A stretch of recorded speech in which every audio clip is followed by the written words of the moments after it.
ashes a row, and then 16 we rose with the chip on our shoulder that everyone knows. I stand with the faithful, the loud and the loyal, on Michigan soil where the battle lines coil. I pledge allegiance to the shield and the mane, through the lake effect snow and the November rain. One nation under God, moving the chains, with the fire of the city coursing through our veins. Hey! Invisible spirit, above them will crack. We got the whole league's targets on our back. Watch the war room flicker, watch the vision take hold, turning late round flyers into Detroit gold. He's the master of the board, the dealer of the deck, putting every expert opinion in check. Put every expert opinion in check. He doesn't follow trends, he creates the hook. Quiet in the room, let Brad cook. To the trenches we swear, where the dirty work's done, where the game isn't played, it's physically won. I promise to roar till my vocal cords fray, to believe in the homes and the Brad chosen way. We don't want the flash, we don't want the glitz, just the hunters who thrive in the heart of the grit.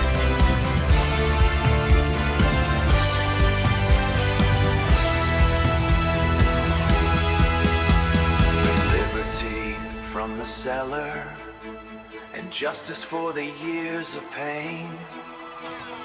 No more same old lions, just the kings of the northern reign. I pledge my allegiance, my heart and my roar, to the team that we love and the team we adore. With kneecaps for breakfast and victory in sight, we're the Detroit Lions and we're winning tonight.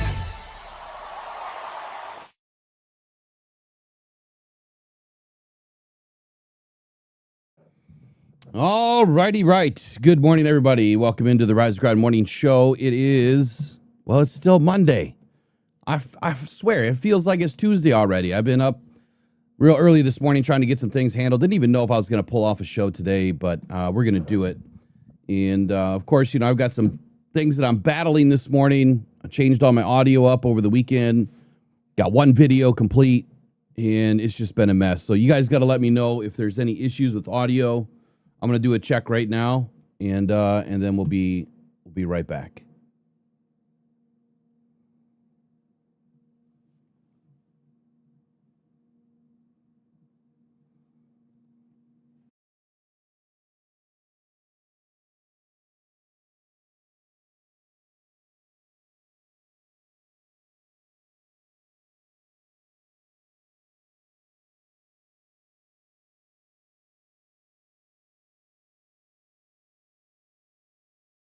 All right, sounds like we're good.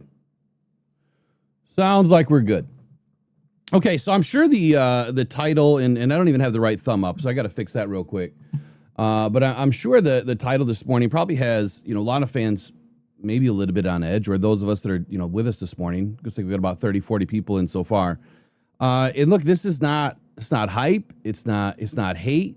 And if you haven't read the article yet, I would advise you to do that. There's a lot of information that I just poured into this article that I was tipped off by a couple of people last week. Simple message, Will, you need to go look at the production. More importantly, the production split. I'm like, what are we talking about? Which production split? I didn't know what the hell he meant.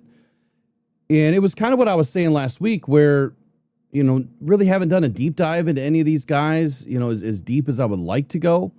And I'm still not even done with Derrick Moore. I mean, I did just the surface level dive on Derrick Moore. And so I stopped there because this article was already, I don't know, 2,000 words or something like that. It was pretty long. But it's good info. And again, it's not hate. It's not hype.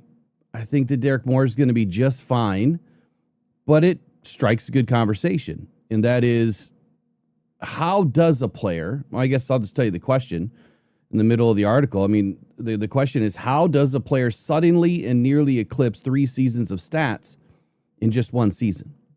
Because historically, that just doesn't happen, right? It's not normal for it to happen. And I guess the way that it can happen, the way that it has happened for players in the past is, well, maybe they were parked, on the depth chart, and they were the, third, fourth, fifth guy in, and they just didn't get a lot of time. Well, of course you're going to blow away the stats that you had, but that's not the case for Derrick Moore.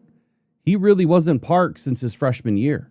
He was playing roughly the same amount of snaps year in and year out. So it's going to be a good conversation this morning. I'm sure it's going to ruffle some University of Michigan fan, feathers, but it is what it is. It's facts, right? And that's what we do here. We don't blur the lines. We talk straight fact. It's truth. It's honesty. It's transparency. We're not going to clickbait you. We're just going to give you the information as we find it, right? As we search for it. But on today's show, a few things that I want to get to is, sounds like the schedule might be delayed. It was supposed to come out on the 12th. At least that was the expected date, was May 12th, next week. And it may be delayed. Not sure if this is a fact. Honestly, it's just from Mike Florio that I heard it from. And it was online over the weekend. So there could be a delay in schedule, which means there's still time to get your deposits in if you want to join the Ride Together and Roar Together tour this year. It's just a $450 deposit to secure your spot.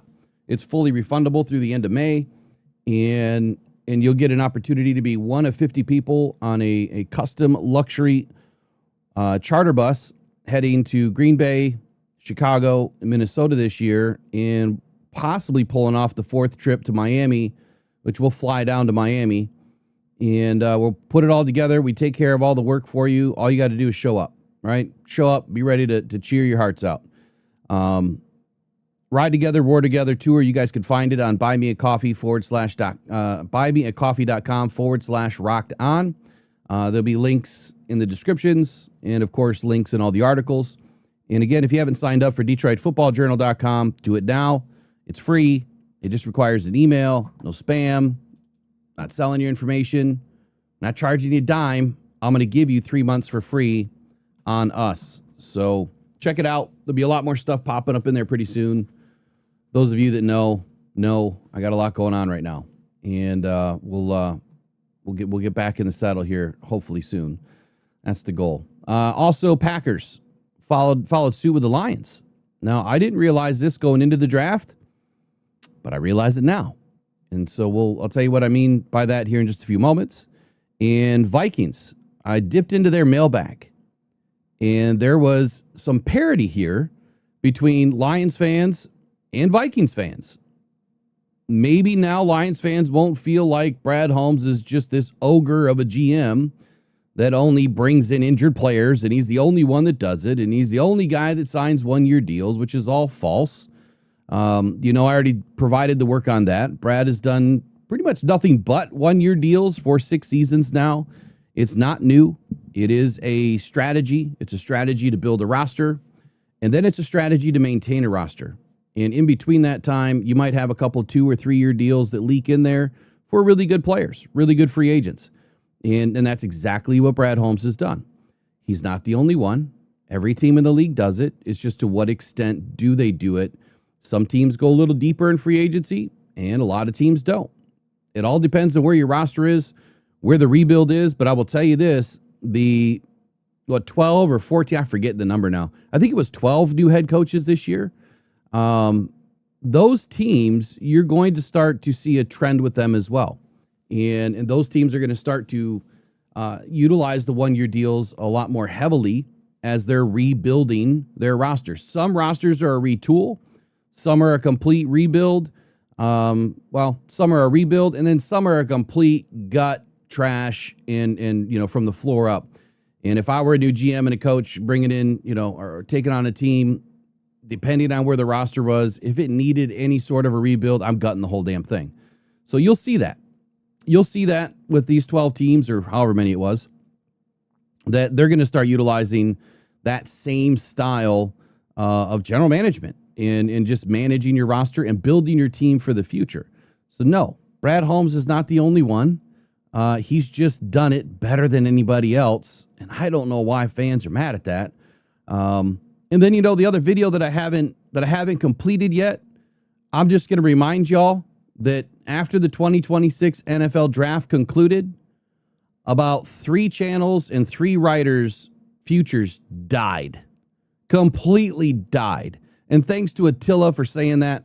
So I'm stealing that right from Attila, and all about transparency. Speaking of transparency, you will also see on DetroitFootballJournal.com, I added something. I just had a wild hair sticking in my ass, I guess, this weekend, and it was itching. So I scratched it, and it was a transparency report. So now when I view other people's columns, articles, videos, which I really don't have time, I listen to some podcasts, audio only podcasts. So I put a transparency report in where it will tell you where I got some of my information and then typically what that information was. So I don't use a lot of other sites other than like statistical sites, analytics sites, mostly, but sometimes things will pop up in your research and you'll find something like on DetroitLions.com. I pulled a couple of things out of there. University of Michigan Athletics, CFB Stats, which is a pretty good site to use depending on what you're looking for. Even Pride of Detroit, Maize and Brew, 247 Sports. They all showed up in some way in this research for Derrick Moore.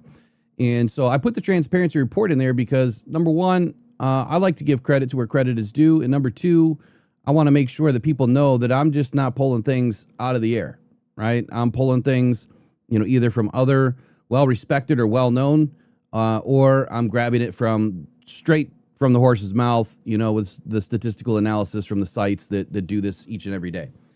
So that's that. Now let's get into the news. And we're going to start with NFC North, and then we'll roll into Derrick Moore. And if I get time, we'll talk about Jimmy Rolder. And hopefully by the end of this, I'll have an answer as to the rest of my week as far as what I have going on personally. So we'll hopefully get an answer. I'm hoping. I would like to know. Let's see here. So A to Z Sports. I know a lot of us have talked about Sam Roush and how we kind of like Sam Roush at the Panini Bowl. Didn't really perform. It was too windy. They weren't throwing the ball. But the Bears brought him in. And I'm not surprised because Sam Roush to me was one of the closest mocks other than Max Clare to Sam Laporta. And I think if we understand Ben Johnson pretty well, tight end is pretty important on his team. And he already started with Cole Kmet and Colston Loveland. And that was a pretty deadly pairing right there. I mean, 2 different style of players, but you know, Loveland can stretch the field and Cole Kmet can do everything else underneath, and he's a good blocker. And not even to discredit Loveland, I mean, he's a damn good blocker himself. Sam Roush now adds that third option in the tight end game for Ben Johnson, which he was really good at dialing those things up, especially in Detroit. They're going to be using, I think, a little bit more 13 personnel this year. And I'm not surprised by it. I think that he probably would have done it had he had the talent in Detroit in that room. I just don't feel like he had enough talent in that room to be able to pull it off the way that the Rams have done it, to a 33% clip, which is the highest of any team in the league. The Lions were somewhere in that 5th, 6th rank last season using 13 personnel. I'm sorry. No, they were in the 8th or 9th. You have to scratch that. I can't remember the number now. Arizona Cardinals were in that 5th or 6th rank, and it was talked about that they were the highest when actually it was the Rams. But we'll sidebar that for another day. I'll come back with some more information once we get the right information in front of me. But let's go to this report here and just kind of scan it. We'll do it live and see what they're talking about. All right, so 3 predictions for the Chicago Bears rookie class, if I could read. Sam Roush outsnaps Logan Jones and Xavier Thomas on offense. That's an interesting take. Now, it says that the Bears made a trio of day 2 selections, all on the offensive side of the ball, and all 3 picks were viewed as controversial decisions. Head coach Ben Johnson, however, felt strongly about all 3 players and what they can eventually bring to his offense. Eventually is the key word here. Center Logan Jones will likely begin his first season in the NFL as a backup behind veteran Bradbury. Obviously, that makes a ton of sense. So they're going to bring this guy along slowly, potentially put him in at a guard position if one opens or if he out hustles somebody on the line already. Tight end Sam Roush will be behind Colston Loveland and Cole Kmet, clearly. On the depth chart. And so wide receiver Xavier Thomas will have a limited opportunity as a wide receiver 4-5. Clearly, when the Bears are adding more tight ends, pass catching tight ends, the lower tiered receivers are going to struggle, especially if they're using 13 personnel a little bit more this season. Article goes on to say that of the 3, I see Roush ending the 2026 season with the most offensive snaps. The Bears will run a high dose of 12 and 13 personnel looks using 2 and 3 tight ends. So they feel the same way that I do, that they're going to be using a little bit more 13 personnel this season. It's pretty simple to figure out. I mean, you just got to look at a depth chart, right? And that should tell you a lot of where the scheme is going to go that year, especially when you start adding more tight ends. If you have, 4, 5, 6 tight ends and, 4 of them can play, it's pretty clear what they're going to be using. And anyway, it says that that'll give Roush plenty of opportunities to get on the field, but his impact might be minimal due to the casual audience. Not sure what this means here, to the casual audience. Not sure if you're talking about fans that might not see an impact or what. Roush is set to take over the Durham Smithy role as the blocking inline tight end. He's going to be the dirty work player in this offense. I would agree with all that. Here's what Sam Roush had to say during one of his interviews. Oh, I should probably unmute it, huh? Pride in. That's something that blocking's a huge part of my identity as a player. That's something that I take immense pride in. That's something that I've worked on every day in college, and that's obviously where a lot of my value is in the league. And obviously Chicago's a place that's going to value that, and I'm going to do everything that I can to play my role on this team. And all I want to do is help the team be successful, and I'm going to do whatever it takes to make that happen. Blocking's a huge. Oh, that's a great point, Sam. I would say the blocking is extremely important. Hey, you got to start somewhere. So Sam Roush plans on doing his fair share of blocking this season. Malik Muhammad, this was one I didn't want the Lions to run away from. I felt like Malik Muhammad was one of the better later round cornerbacks in this league, and he's going to be fighting for a starting job outside or on the opposite side of Jalen Johnson. According to this article, he's predicting that, another rookie other than Thieneman wins a starting job on the defense. This would be huge for Malik Muhammad. And I will tell you that after all the film work that I did on him and studying him throughout the top 50 process that I went through this year, I really liked him. Now, he never made it into my top 50, but I had an opportunity to talk with him at the Combine for quite a while. There wasn't a whole lot of people around, and the guy just was pouring tons of information. You ask him a question, he would go into 3 or 4 different ways and reasons as to why he can do X, Y, and Z. And so his football IQ is extremely high. It may be to, a casual fan, it sounds like, wow, dude's incredibly intelligent. For someone like me that spends a little bit more time, I could see it for what it was, and it was intelligence. The guy is really smart, and that's what you want on your defensive back room, especially when you're going up against a triple threat like the Lions have right now with Amon-Ra St. Brown, Jameson Williams, and Isaac Tesla. Which, big shout out to J-Mo for going to the Pistons game last night. What a hell of a game that was. I haven't seen those guys play that incredibly well. I haven't watched a ton of games this year, but I clued in last night, and they look great, man. Once they started rolling, man, they started rolling. So players vying for the starting roles: Tyreek Stevenson, Za Frazier, and Terrell Smith. This is his competition right here, Stevenson. I don't know if Malik has enough to take a position away from Stevenson. He's been one of the bigger producers in the NFL over the last couple of seasons, at least last season. It might have been just last season. But he's a damn good corner. And I would say that this is the guy he has to beat. But fourth rounder, Malik Muhammad, he has a chance.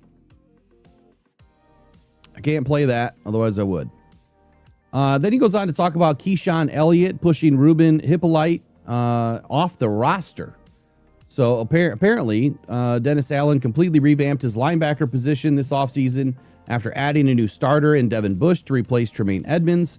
That's a big loss, by the way. And in starter Devin Bush to replace Tremaine Edmonds, like I said, and they re-signed DeMarco Jackson to a more lucrative deal. Chicago then reunited with Jack Sanborn in free agency. This was another player that I thought maybe, just maybe, had an opportunity to end up in Detroit. It didn't happen. Clearly, didn't happen. Anyway, to talk about the process alone, already gave Chicago a solid linebacker core to work with. And then in the draft, Allen wanted to add another just for good measure, and they brought in Keyshawn Elliott. Elliott was a standout leader for Arizona State, but will have to wait for his opportunity with the Bears. In the short term, this person says, I easily see Elliott beating out the 2025 fourth-round pick, Ruben Hippolyte, for a roster spot as the linebacker 5. So those will be interesting developments to watch this season as the season unfolds. You know, where are these players going to slot in, and where is it going to create trouble for the Lions in the run game? I think that's probably the most important factor out of all of this with their linebacker room. Losing Tremaine Edmonds is a big loss. He hasn't been extremely productive when playing against the Lions, but he hasn't been, missing either. So I feel like that's a big loss. Those are big shoes to fill. We'll see where it goes. That article is by Cole Noble. He's a Chicago Bears news writer for A to Z Sports. So this offseason, I think a lot of us take a look at the Lions and feel like it's different, right? Everything was different. Everything was hidden. Everything was secretive. The key word that I mentioned last week in an article, as well as a video, as well as during the morning show, was no leaks. And according to my source and sources, the Lions took a much broader approach to how they were going to change things this offseason, and it started right away. They didn't want anybody knowing what they were doing. They didn't want anybody knowing who they were meeting with outside of the combine, where you're going to meet, I think, with up to 245 players might be the cap, or 230 that you could meet with. And, I mean, you kind of meet with all of them, or 219, whatever the number is. It's about 200 players. So just about every team meets with everybody, as many as they can. That's not a secret. That's just part of the process. Where the rest of it happens is, who do you bring in? Who are you bringing in? And then what does that tell everybody in the league? And I have been wide open on this, that in 23, 24, and 25, especially 23, I called the Lions' first 5 picks in 2023. Dead nuts on, even the trade with Arizona from 6 to 12 and the pick with Jahmyr Gibbs. And I was able to do that because of all of the little breadcrumbs that they were laying out. All of the information that was being leaked out of that building, and maybe the leak's a bad term, all the information that was broadcast out of that building, who they met with, how many times they met with them, and all that stuff, right? And then the combine, watching the combine, doing my workup on the players, things just fit, breaking down the roster. And there was just a lot more things that Dan and Brad were saying back then that were lending to opportunity to figure out what they were doing, and I figured it out. 2024 is a little bit different, only got a few picks right, but that's because that draft was a little bit different too. And then 2025 got a couple of picks right there, but the information continued to just dwindle and got slimmer and slimmer. And then this year, this draft was a mess. Not a whole lot of people could figure out heads or tails on who was going to be drafted, where they're going to be drafted, why they were going to be drafted, because the draft was just devoid of talent. But the information breadcrumbs, they stopped, right? There was no more Hansel and Gretel picking up info tabs along the way. It was a ghost town for information. So unless you have inside sources, true inside sources, not clickbait sources, I think we know who's responsible for the clickbait sources. Then it was pretty difficult to figure out what this team was going to do. Still got a couple of picks, but or actually, did I get any picks? I didn't get Blake Miller. No, I didn't get any picks right this year. I got a few picks right for the rest of the NFL, but nothing for Detroit. This is my first egg in 4 drafts. First egg. Oh well, things happen. I've done better than most. I'll just pin that feather in my cap, I guess. So are they the only team doing this? That's the question. I think the answer is no. But even an NFC North team is doing the same thing. So let's take a look at what was said about the Packers. Let's see how many we got in. I think we'll go to 9 o'clock. If we get the likes up, we'll get ads turned off. You guys know the plan. So this popped out on May 1st. I read it last night. Packers draft class, full of energy, emotion as NFL journey begins. But there was a change, okay? And it says, in a change from prior years, not one of the players that the Packers drafted came to Green Bay on a pre-draft visit. Now, I didn't know this before the draft. Had no clue. So upon their arrival for rookie minicamp, entering historic Lambeau Field, and the team's digs felt truly like walking into a whole new world. Jaeger Burton's first moment says, dang, it's just kind of surreal moment. The 5th round offensive lineman, his first thought, adding that he's eager to walk down the tunnel from the locker room to see the actual playing field for the first time. That is a long walk, by the way. Extremely long walk. You are going, it's got to be a quarter mile. It is so long to get out to that field. He goes on to say that, quote, we were talking about it yesterday, actually, how crazy it is to play for as prestigious of an organization as this is. It almost feels like Green Bay created football in a way. What? No. The lie detector determined that was a lie. Sorry, Jaeger. You might want to go drink some more Jaeger and try that one again. Burton wasn't the only one to use the word surreal. 6th-round cornerback Domani Jackson also used it, saying, quote, like a kid at a candy store, eyes wide. I mean, for all these guys, man, they've got to be excited. But the only thing that I'm really pulling out of this is that the Packers are doing the same thing. Why is it that teams this year have all of a sudden decided we're going to start holding information back? We're not going to let anybody know what we're doing. Is this because there's too many leaks? Have other teams identified the leaks? I mean, I feel like, the guys that release the main part of the information, the Schefters, the Rappaports, Schultz, and, others like that. Well, those guys, they get their information directly from the team's sources. I mean, it's kind of part of the plan. A lot of them used to work for NFL Network. They now work for ESPN. Still in that same kind of a boat, I guess. I think that the information is still going to flow the same. I don't think it matters that the name has changed from NFL Network now to ESPN for who's on their checks. But those are the guys, the Garofolos and everybody else that typically are breaking the information. Outside of that, your second level sources, the people that whether it's a local media beat writer, they're not really plugged in, right? They get the information just like everybody else. They're just printing it for you, right? They're publishing it for you. But unless they have a direct source on the team, an inside source on the team, or a league source, right? Like I have a league source, former exec that knows people, that has information, that gets fed information, that's in the know. That's how I'm able to get a few things.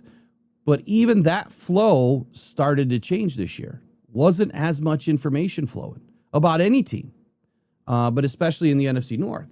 So I'm just kind of curious as to why teams are doing this now. Was it simply because this draft was just not very good and they didn't want, any information to get out? For instance, how about the Lions with Derrick Moore? I didn't even think about this. Like, it was totally off my radar. But the Ravens picking in front, excuse me one sec. the Ravens are picking in front of the Lions in the second round. To think that Jesse Minter wasn't going to potentially select Derrick Moore? That had to be a thought, right? For the Lions, had to be a thought on their mind that they needed to move up, and that's why they moved up. So now looking back, I would say that, yeah, he might have been available later based on his talent and what you're actually getting in the player, but he might not have been available later because a team like the Ravens that have a big-time connection to him probably would have taken him. I'm not even sure who the Ravens took in the second round.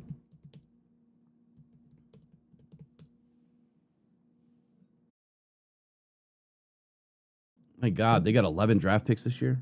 That's crazy. Oh, they did take an edge in the second round. They took Zion Young. So obviously edge was on their mind. I can't believe how many players they got. They got a couple of good ones too. And I can't believe Rayshon Benny went all the way to the 7th round. So clearly Michigan players were on his mind. He was going to take one, at least. Maybe 2. Hell, maybe 3. You never know. If they had been available, maybe he would have taken them. So that's why a lot of information probably isn't flowing the same way it used to.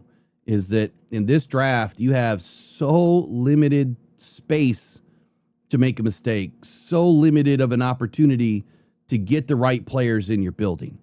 And the Lions didn't want information flowing to the wrong people or the wrong sources. See, for me, even if I know something, I'm still reluctant to say anything because the fan inside me is like, yeah, I really don't want, something bad to happen.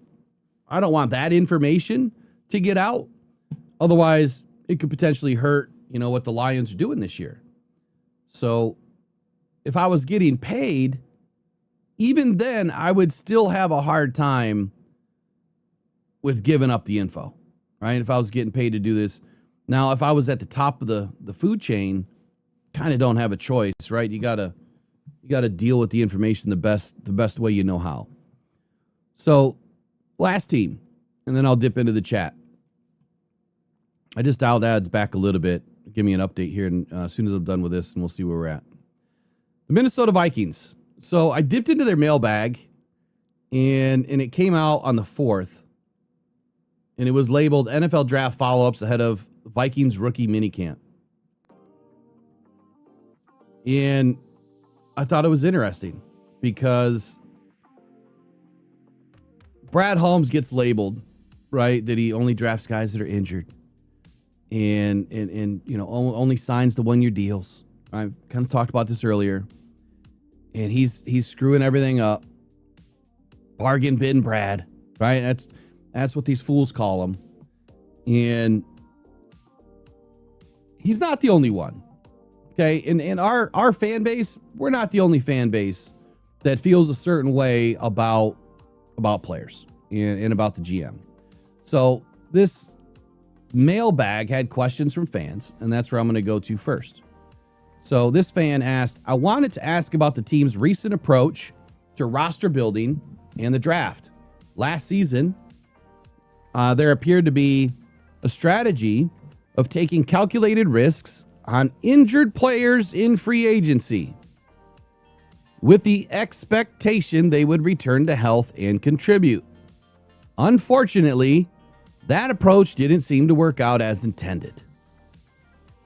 Now, let me finish this question, then I'm going to talk about one player for sure.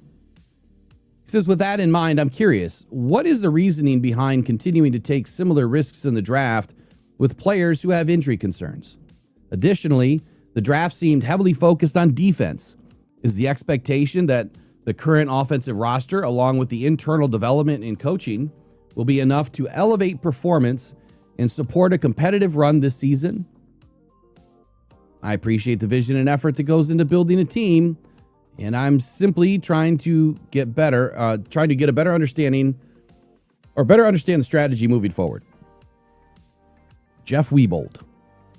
Okay. That's a great question. It's a well thought out question. But I think that you have to ask yourself as a Lions fan, you had the same questions, right? What is the reasoning behind taking the risk?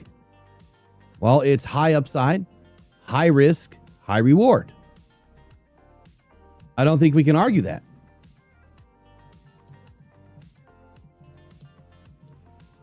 Hold on one sec.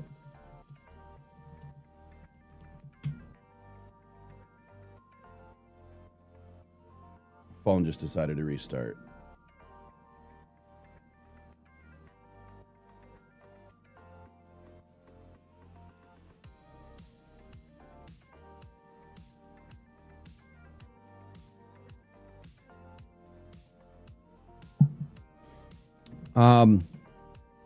I think we all remember Tim Patrick, right? Let me get off this screen. We all remember bringing in Tim Patrick, and this was a player that came in, not just one, but two major leg injuries in back-to-back years, really didn't play football for like 2 seasons or 2.5 seasons. And so the Lions bring this guy in, and Lions fans are like, what are we doing? We need somebody that can help this team win. And so Lions bringing him in, and he, he's slow to get rolling. And then as the season kind of waned on, it was like, damn, that was a great pickup. Because when we really needed something from Tim Patrick, we got it. Now, it took him a long time to get a touchdown throughout the season, but that doesn't mean, at the times that he caught a pass, were critical. He was moving the chains. And he ended up turning out to be a really good player for us. So I get it that injuries scare people, scare fans for whatever reason. And I, too, just like you, I wouldn't want to roll the dice all the time on injured players. But at the same time, y'all, we have to remember, this is 100% injury sport. It is guaranteed in every practice you are getting injured. In every game, you are getting injured. It can be as little as a broken nail to a cut, a scrape, a contusion, a bruise, a hyperextension, an ACL, a bruised shoulder, a concussion. It doesn't matter. You are getting injured. A stubbed toe, getting your feet stepped on, getting cleated down your shin. Oh, it just sends shivers down my spine thinking about that. So, yeah, it's 100% injury. It's going to happen. But how many injured players did we really bring in didn't work out? And I would say that Mosley is the one. Like, that is the one that really didn't work out. And outside of that, I really couldn't point, and you're going to have to refresh my memory. It's been, going into our 6th season now. I really can't think of anyone else that Brad really brought in that didn't work out. Now, I know what people are going to say. Well, Levi Onwuzurike and Josh Paschal. Newsflash, those guys really didn't have major injuries until the NFL. And they weren't really related to anything they had in the past. Josh Paschal had more of an illness thing going on, and his injuries were sustained in the NFL. Now, he had the cancer scares and that, and some things that he had to work on throughout, which we don't know the full story on, so I hate to even speculate. But there was the idea that he was dealing with something more than a football injury. And guys like Levi Onwuzurike, I don't think that I'm almost positive he didn't have a blown out disc coming into the league. I'm almost positive he didn't. That stuff happened in the league. But let's just say it wasn't. Let's just say he suffered that injury in college.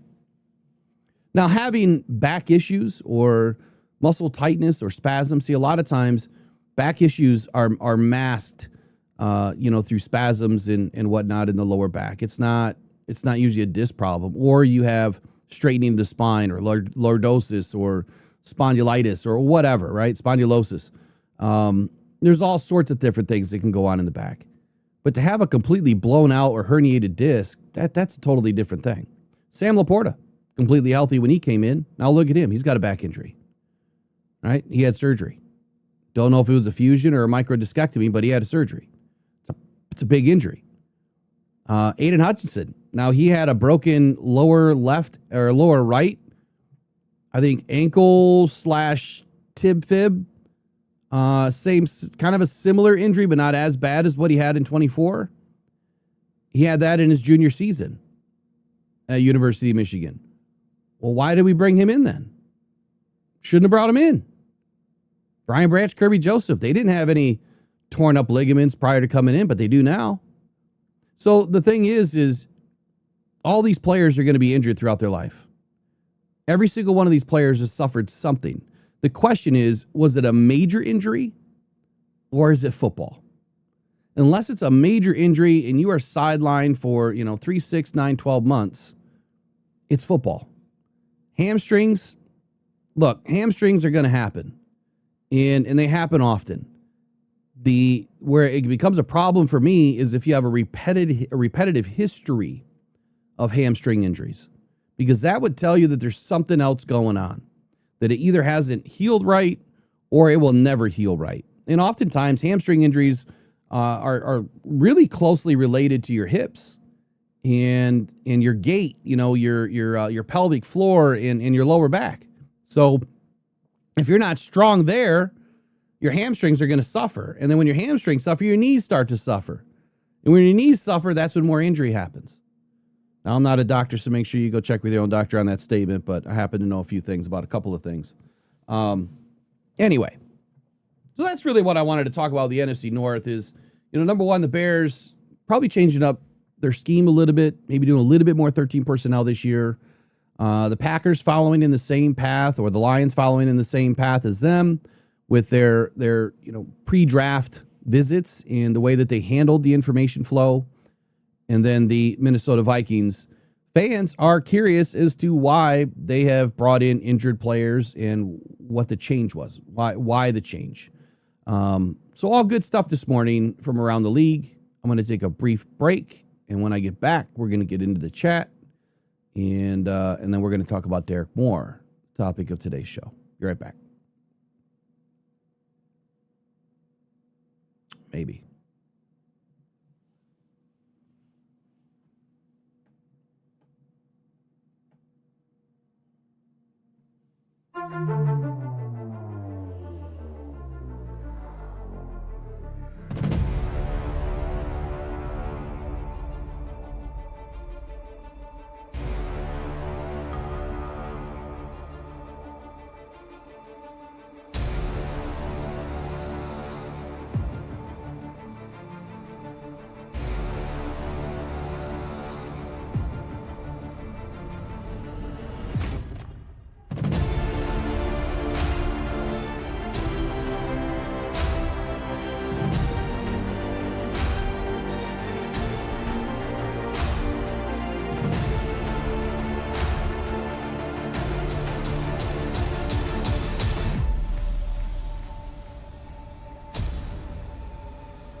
Pressured by Hutchinson, he goes down again.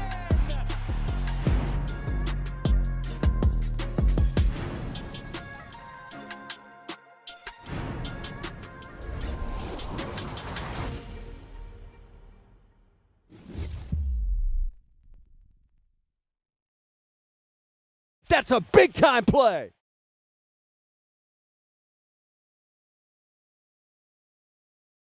Okay, let's dip into Mr. Derrick Moore this morning. So I wrote a pretty long article trying to uncover the things that I was hearing from an NFC scout, and a couple of them actually.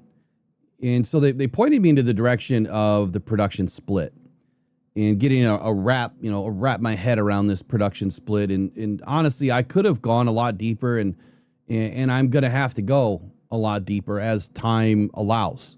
I haven't seen anyone else do a dive like this on Derrick Moore. I try to be different. I don't like to regurgitate stuff that other people do. And this is the type of information you should expect from Rocked On Detroit Lions and DetroitFootballJournal.com. Again, make sure you guys are subscribed to DetroitFootballJournal.com if you want the latest and greatest that I'm putting out and the information that I'm trying to share.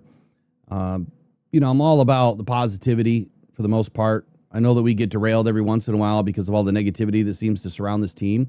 But I'm hoping this year that we're going to have more positivity, right? And I'll just put it this way. The Lions brought in 2 more University of Michigan players. Now, that shouldn't matter. On the face of it, it should be meaningless. It doesn't matter what school these players come from. But for some reason, there's 2 things that matter the most to a lot of fans about, with this team. 1, edge. 2, you better not talk shit about the University of Michigan players. Well, I'm going to warn you right now. I talk shit. Okay? Now, I don't do it in a way that's negative. I do it in a way that's critical. There's a difference. So maybe I'm not really a shit talker. I'm a critical individual when it comes to evaluating. Like, that's part of the process. I couldn't just evaluate someone and just throw out all the roses and the rainbows and the balloons and the cake and the candy and the ice cream. Sometimes you have to have, a dirt worm sandwich, right? It just has to happen. Those are kind of the greatest things in the world. What is that called? I don't know, worm pie or something like that. Shit was good when I was a kid. It's really good. Anyway, wish I could eat that stuff now. Good morning. Let's see, we got Lauren Vander Esch in the house. So we've got Randall Schwab, K-Biz, Tyrone Tyrod, or is that Tyrod Tyrone? 2 first names. Welcome in. Robbie's in the house, Big Papa, Jose, G Money Trace, of course, Meme Studio. I like that. Hey, yo, what's happening? Edge is not the answer. It is now. Just kidding. It is now. But like I was saying earlier, there's like multiple channels and content creators and writers. They just died because they don't have anything else to talk about. They don't have anything else to talk about. All they had was Edge. And so I'm just going to throw it out there. If the Lions don't win the Super Bowl this year, they did everything that you wanted. What's the excuse now?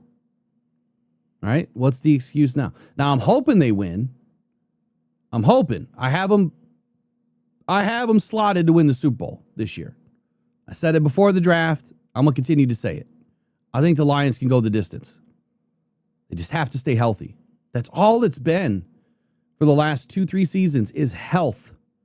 Had we been healthy in 2023 and Kendall Vildor not been sniffing the damn field, it's a different game, right? The team that we were in the first half is who we should have been in the second half.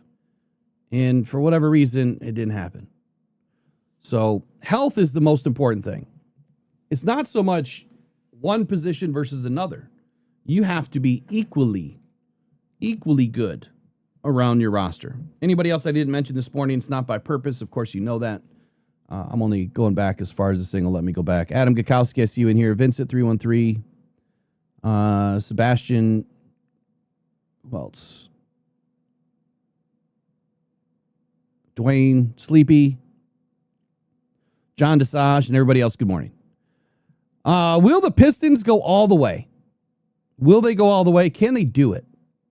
Can they do it? Man, they look good last night. They really look good last night. Big shout out to Tobias Harris, man. My God. That dude, my favorite shot last night of the whole game, he was on the lower left circle there, right in front of the arc. And he goes up, right? And he kind of double pumps. And he didn't take like a big leap. I think it was Suggs. I think he got his hand on the ball. And he like double pumped and he shot it from his belly. Like this. And he just swoosh. Goes right in, man. That was my favorite shot of the whole night. Favorite shot. Whole night, man. That dude was just, he couldn't miss. I mean, Cade got him going, but man, he could not miss last night. What a phenomenal game. They needed that.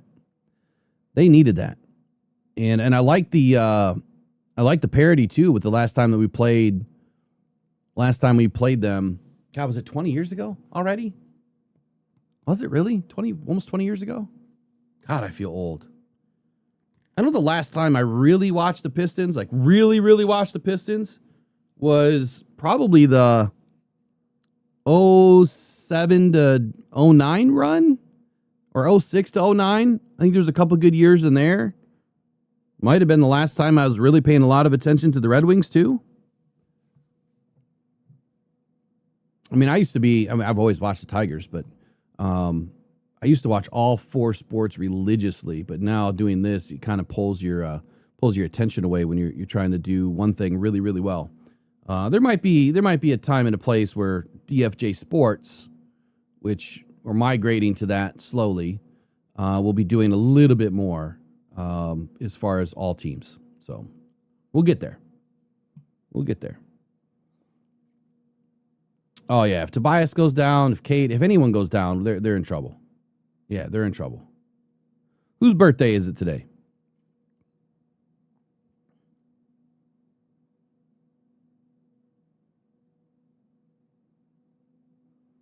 Whose birthday is it today? We should just make that an every day, right? Whose birthday is it today? You guys tell us we'll sing you happy birthday. How about that? All right, let's get into my article, man. I promise you guys, it's always about the truth, and that's what this is about. So it starts out like, did the Lions make a huge mistake drafting Derrick Moore? Derrick Moore's senior year jump changed the evaluation conversation, and it truly did. His best performance arrived, and this is what I heard. This is the initial part of the conversation that I had with this NFC scout. He said, man, he's like, he needed a glowing performance because what he was the previous 3 years was not enough. And his exact words were he needed, his best performance to happen.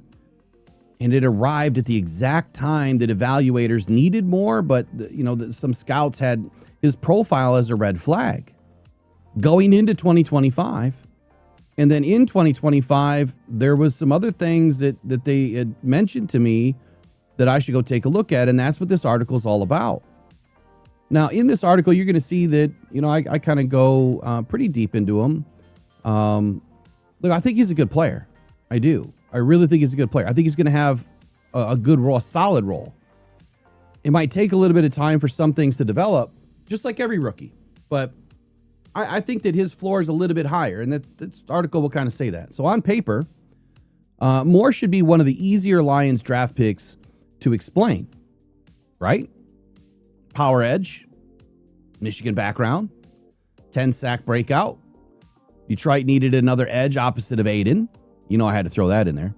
And then Brad Holmes, in one of his more recent press conferences, said that if he's convicted about a player, he's going to move up. Well, Brad Holmes showed conviction in the player and traded up. And that should have been the end of the story right there, right? We got the player that Brad wanted, that Dan wanted. They got the right player. And then the deeper evaluation started to happen and more questions started to show up. The question is, why didn't it happen before the draft? How come? Maybe I missed it. Maybe there was some people that said this before the draft. Now, like I said last week, I was fuddling around trying to find the statements from some of these scouts because someone sent it to me and I still can't find it. That Derrick Moore was an issue for some scouts. He was not the player that should have gone at 44. I wish I could find that info. I still don't if I could find it, it would have been great to throw in this article. But anyway, it all starts with how that production was built. That's why, the more questions that started to show up, they started to question how was the production built, who it came against, and whether Moore's pass rush plan can actually hold up when NFL tackles stop giving him the first move. Now, that is me projecting a little bit into the future because in college, if he didn't get the first move, he often lost a rep.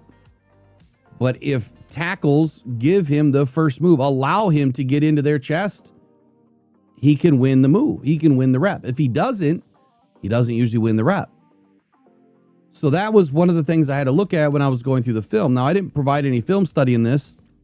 I will eventually provide some film study, but the thing is, I don't know, there were some things that I posted on other social medias, and it like gets flagged when I was putting stuff, so I stopped doing it.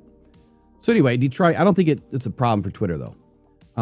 Anyway, Detroit may have found a future starter opposite of Aiden, but the runway to get there is long, and the potential for failure is high. And that is really the tension inside this pick. Moore had only one season of meaningful production. The first question is, will it travel beyond the matchup advantages of 2025? And you're probably wondering, what the hell does that mean? What do you mean by the matchup advantages? I'm going to tell you. But first, make sure you guys visit buymeacoffee.com/rockedon and get signed up for the Detroit Lions away game takeover tours. This year, it's called the Ride Together, Roar Together Tour. We're going to hit up these 3 games. It's only $450 to secure your deposit. It's due by May 10th. You've got 6 days left. And then you have through the end of May for a full refund once we find out the full price, which some of these trips are anywhere from probably $1,500 to $2,500 at the most per person. And if you're going with a partner or if you're going with 3 people, the price gets a little bit cheaper. So pair up, right? You'll save a little bit of money. And of course, limited time only. Make sure you guys subscribe to DetroitFootballJournal.com. And of course, subscribe right now to Rock On Detroit Lions. I wish I could give you a membership for free here, but I can't. So a little bio and background on this guy. He grew up in Baltimore. And he went to St. Francis Academy, which was one of the toughest national prep programs in the country. So good roots, good genes right away. He then appeared in 53 games along Michigan's defensive line with 23 starts. Even with a 4-year resume built through rotation work, starter snaps, and captain-level responsibility, Moore did not become a finished product. Shocker. Not many do in college, right? Not many do. So he was playing behind NFL caliber talent. Moore learned multiple roles while playing in multiple fronts, biding his time, waiting for the opportunity to be the guy. And that path of patience, to me, really says that, he can handle the pressure, the pressure of the physical demands too, and the crowded position rooms that he's going to be in front of, without losing that edge, right? That edge to play and the leadership, the football player. I don't think he's going to lose that. I think it's going to intensify him. Now, Michigan even voted Moore as a team captain during his senior season in 2025. Now, we know that Brad Holmes values players who fit the job description before the hype arrives. And that's exactly the way that this went down for Moore. Moore's climb up will give Detroit a stronger, more polished, and more prepared version of Moore than the projection was that he carried into 2025. Now, coming into 2025, it was, his freshman year, he didn't play a ton, but his junior and sophomore seasons, he played pretty much the same amount of snaps that he did his senior season. But leading into 2025, there was question marks around the guy, like just who is he? Low production, missing in a lot of games, and just don't have a good stranglehold on what Moore's projection really is. So the projection prior to 2025 was maybe he gets drafted on day 3. And if he does get drafted on day 3, maybe he's the 4th or 5th edge on a team at best. That's kind of what I was hearing. So to take a look at 2025, I would say that the Lions are not really betting on this mystery of an athlete and only his raw traits. I feel like the Lions invested in a developmental defender that really shaped his role, expansion, and sustained work ethic that had tangible growth. He had tangible growth from year to year, with obviously his senior season being the best season. Now, the 2025 production, this is staggering when you really go through this.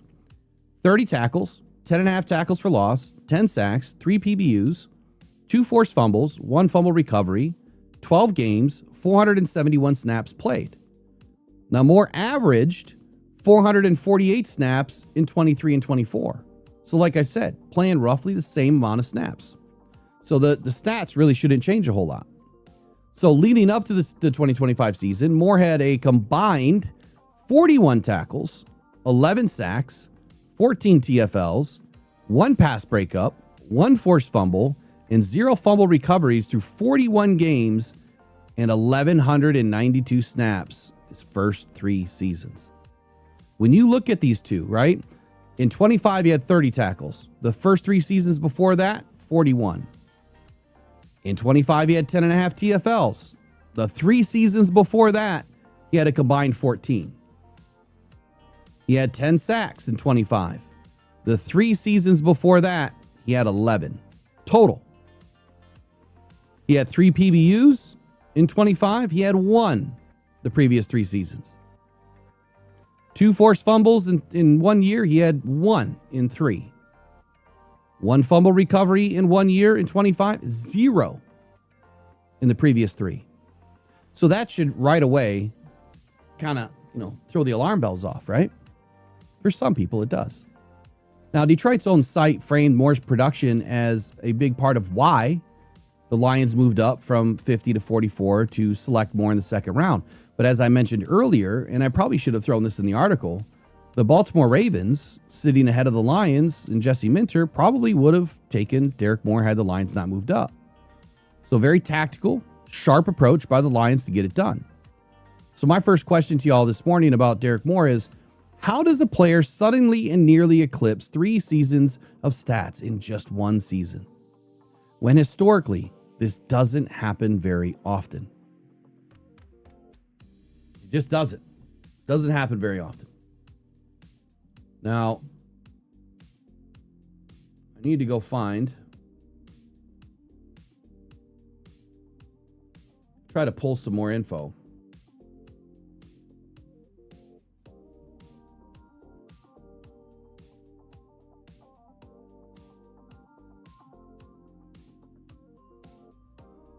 Try to pull some more info on that statement, okay? And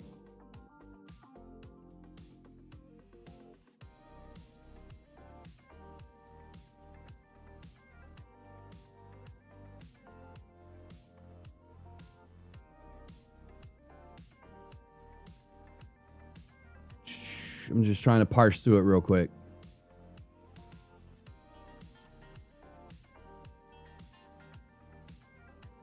So I'll just kind of give you the Cliff Notes version here. This is what the info I pulled in said. That this kind of a senior jump is not the normal development curve. Most college players improve incrementally when their role stays stable. Moore's case is different because the usage did not explode, the workload did not suddenly double, and the opportunity did not create all of the production. The production spike came from either better conversion, more finished rushes, more disruption, more backfield impact, more complete edge profile than he was the previous 3 years, or lesser quality opponents. And that's where we're going today. So before 2025, Moore looked like a sturdy Michigan edge.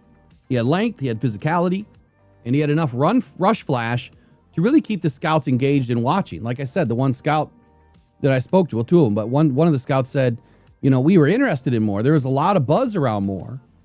But prior to 2025, there were certain parts of his game that we understood and we liked, but we needed more. We needed more. We needed a good season from him. And even with that good season, it just kind of happened that the production didn't line up the way that we had hoped it would. So he had the rush flash to keep scouts watching, but his profile still needed that true finishing season like I'm talking about. It arrived late, but it was loud in 2025. It confirmed the upside while also exposing, a developing pass rusher instead of a finished answer right now for the Detroit Lions. Now, here's the quote. He says, quote, "The raw breakout looks strong, but some of us felt this was a major red flag that showed up in Derrick Moore's 2025 production split. An NFC scout who shall remain nameless." Here's the production split.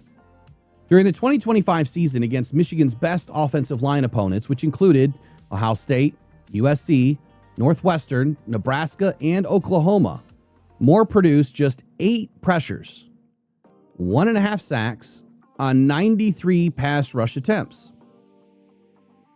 He created just a 1.6% sack efficiency and a mere 8.6% pressure rate against the best offensive lines that they faced that season. And you're going to see what that looks like in just a moment. Now, against the lower ranked offensive lines, all of the rest, and literally all of the rest on the schedule, the numbers jumped hard. 32 pressures, 4 times the amount, 8 sacks, well, almost 7 times or 6 times the amount, right? On 141 pass rush snaps, so about 1.5 the times of opportunity. He created a 5.7% sack efficiency, which is insane, and a 22.7% pressure rate in just those games alone, which is also insanity.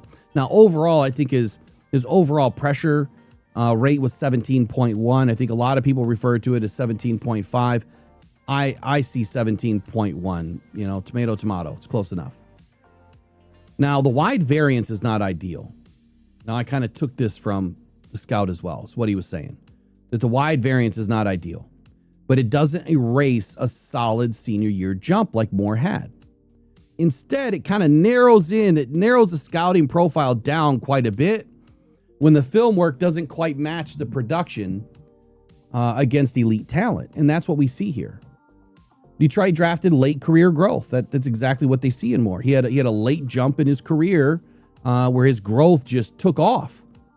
But it's also not a clean wire-to-wire breakout, right? And it's just not, you're not seeing it, on this trajectory. You're not seeing it kind of go up and up and up and then boom. It should have kind of just continued to roll upwards, but instead it took this massive spike. So now the question is whether Moore's pass rush plan can actually travel against NFL level tackles. Now, what I mean by that statement is the work that he did in college in his final season, will that same model of effort and emphasis and the rush plan and everything else, will it be able to work at the next level when you are now going up against, the best guy that you saw, the best tackle that you went up against in college? You guys hear me say this often, is now the worst offensive tackle you're going to see in the NFL. That's the bar of entry in the NFL. The absolute best you saw in college is now going to be the worst tackle you see. Think about that for a moment. Now, I know a lot of people got hyped up about, I think it was the Senior Bowl clip where he runs over that offensive tackle. Not a very good offensive tackle. And his feet weren't set and he slipped on the rep. So great. I mean, great for engagement, right? No scouts looking at that and saying, oh, look at that. They're not doing that. They're just saying, whatever, let's go play football. Let's get out of 7s and 7s and 1-on-1s and let's go play football. So below, which you're going to see right now, is a complete breakdown of production in 2025. The top 50 ranked offensive lines and the bottom ranked offensive lines. Ooh, I got a spelling error. 2 spelling errors. Hold on, I got to fix that real quick. Can't have that. Can't have that.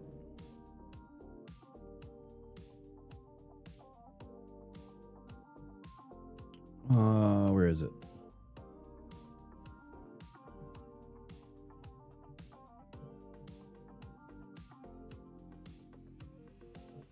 Anyway, the top 50 ranked offensive lines and the bottom ranked offensive lines for the entire 2025 season. Like I said, man, this is no hate, no glorifying, no punches pulled, and no waivers on just the facts, because that's who I am. That's what I do.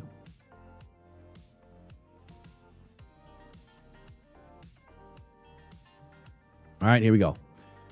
This is PFSN's 2025 college football offensive line final ranking. The best offensive lines that Michigan faced in 2025. 14th, Ohio State. 19th, USC. 25th, Northwestern. 32nd, Nebraska. 44th, Oklahoma. He had 0 pressures against Ohio State, 0 pressures against USC, 2 against Northwestern, 5 against Nebraska, 1 against Oklahoma. He had 0 sacks against OSU, USC, Northwestern, and Oklahoma, 1.5 against Nebraska. As far as hits go, he had 1 hit on the quarterback in Northwestern and 0 in all the rest of the games. Hurries, he had 0 against OSU. He had 1 in each of the games of USC, Northwestern, and Oklahoma, and 2 against Nebraska. Nebraska was like his game of the year. And then on solo tackles, he had 0 solo tackles against USC and OSU. He had 2 against Northwestern, 1 against Nebraska, and 2 against Oklahoma. And then as far as tackles for loss, he only produced 1.5 against Nebraska. Now, the ranked adjusted aggregate and efficiencies. Out of those first 5 teams, the top 50 offensive lines that were on the schedule and just so happened to be 14 through 44, he had produced 8 pressures, 1.5 sacks, 1 hit, 5 hurries, 5 tackles, 1.5 TFLs, 192 total snaps. An average rank of the offensive line was 27th. He had 93 pass rush snaps, producing a 1.6% sack efficiency and an 8.6 pressure rate. Now, you'll see the stats are provided via PFF Premium, collegefootballstats.com, sportsreference.com, and mgoblue.com. I go to mgoblue first, and then I verify with all the other stat agencies. PFF is wildly different than everybody else, wildly different. That's why I tend to go with these 3 versus anything else. I'm transitioning away from PFF. Their stats are so not credible, it's not even funny. So what does this tell me? And what should it tell you about Derrick Moore? What this tells me is that in the NFL, when Derrick Moore enters his rookie year, this is the type of production you don't want to see. Going up against the elite teams that were on your schedule and you couldn't produce. That is a giant red flag, just like the scout said. Giant red flag. Now, does it mean it's going to continue that way? No, it doesn't. But what it does is it kind of throws up the warning flag and says, hey, there's some things that we got to fix here with his game, because when he goes up against the more elite tackles, he disappears. For the first 3 games last year, he disappeared. He didn't do anything. Well, I take that back. He had a little bit against Oklahoma. But the other 2 schools to open up the year, he was blanked. So then we look at the bottom, right? The worst offensive lines that Michigan faced, which just happened to be all the others. I mean, this is the same work I did for Aiden Hutchinson. So if we were to compare those 2 players in a vacuum, you would say that, well, did it travel for Aiden to the NFL? And what I will tell you is this. When Aiden goes up against elite tackles in the NFL, he disappears. When he goes up against elite offensive lines in the NFL, he disappears. When he goes up against the shit offensive lines, the 3rd and 4th string guards and tackles, he has his best games. Those are the games that he's had multiple sacks in. As he should, right? You better against those teams, because if you don't, then we have a much bigger problem. So when I say, will it travel? Well, I've already seen this develop from a Michigan defensive end, Aiden Hutchinson, go through the same thing. Now, if Derrick Moore were to come into the league and produce like Aiden did, no one's going to bat an eye, right? No one's going to bat an eye. But what they will start to ask is, why can't we produce against the elite tackles in the league? Because those are the games that you need to win. Why? Because those are the games that you're going to be in January and February. That's why this work is so important. That's why I do work like this, because I'm trying to paint the picture of, okay, great. During the regular season, you're going to be able to beat up on some teams. But I don't care about that. I care about playoffs and Super Bowl. You got to get there first, which means you're going to have to beat some elite teams. And that's where we need you to show up. So taking a look at the worst ranked, Maryland, 63rd ranked overall offensive line, Washington, 64th, Michigan State, 75th, Wisconsin, 83rd, Purdue, 96th, University of New Mexico, 120th, and Central Michigan, 135th. What is so close to this, which is kind of funny, is when I'll do this for Aiden. I've done it before, but I didn't do it like this because I wasn't writing back then. I did it on my own. I posted it all on Facebook years and years and years ago. Aiden had a very similar track. He went up against 3 top 25 teams. The rest were ranked 80th or worse, 80th to 135th. So against these teams, Maryland, he had 10 pressures. Washington, he had 4. MSU, he had 4. Wisconsin, he had 5. Purdue, he had 4. New Mexico, he had 3. And Central, he had 2. These 3 teams should have been way better. Like, he should have had 2 sacks in each game. Right? I mean, these are the teams you really got to beat up. And he got blanked in 2 of them from sacks. He provided only a couple of pressures and only 1 hit, a combined 5 hurries, and just a few tackles. Right? And a couple TFLs. Overall, the rank adjusted aggregate in efficiencies, he had 32 pressures against the bottom 1, 2, 3, 4, 5, 6, 7 teams. He didn't play against Texas. John Desage, I can tell you that in a minute. He didn't play against Texas, and I think that was because he didn't want to take the risk of getting injured. But even they were ranked 85th. He had 8 sacks, 7 hits, 16 hurries, 14 solo tackles, 9 TFLs out of 248 snaps, so about 50 more snaps. Average ranked of that offensive line, 90th. Combined, all those teams, 90th. He had 141 attempts in the pass rush. Like I said, he produced a staggering 5.7 sack efficiency and a 22.7 pressure rate. So what does it mean? Moore's production clearly came against the worst possible competition possible. That doesn't sound right. I should probably fix that. He completely disappeared against the better opponents. The biggest reason to be worried would be the first 3 games of the season, drawing all blanks for production. So that's kind of where the negativity really ends with all of this. And it's not negativity, I guess. It's the critique. It's digging in deeper to see who was Moore last year and why were the Lions excited about him, or what was he doing that put him on the radar for the Lions? And how do we transition his 25 tape to 26? So let's get into his scouting report. Moore is a developmental power edge with a playable run defense. This is kind of where I see the guy fitting in year 1. He has a playable run defense floor and starter traits if the pass rush plan keeps developing. He wins first with length, hand force, edge strength, and speed to power. His best rush plan comes when he wins early in the rep. Kind of like everybody else, right? Timing his hands to his feet and striking through the blocker's chest and walking tackles back to compress the pocket. When he gets set up right and he wins early and he gets out with an explosive launch, whether he's primarily in 2-point stance, but when he gets that explosive launch, that explosive first step, that is where he does his best work. But you'll notice there's a big disparity between, okay, he has a really good rush plan, this rep, and then this game, it's kind of missing. He doesn't really have a developed rush plan or an idea.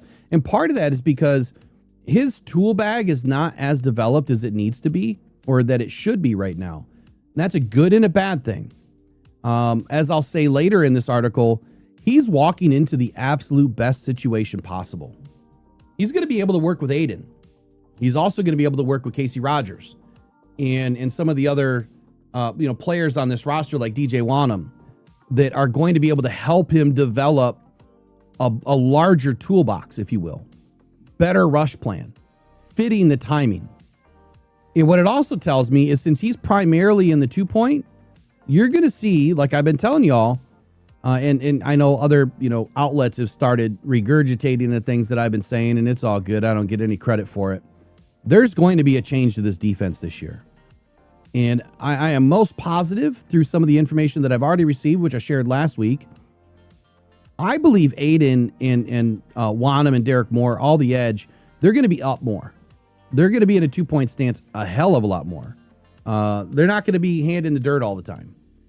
And, some plays you have to, but I think that we're going to be up a whole lot more. And whether that's mirroring a, somewhat of a 3-4 scheme, or when we get into a 5-2, 5-2 scheme.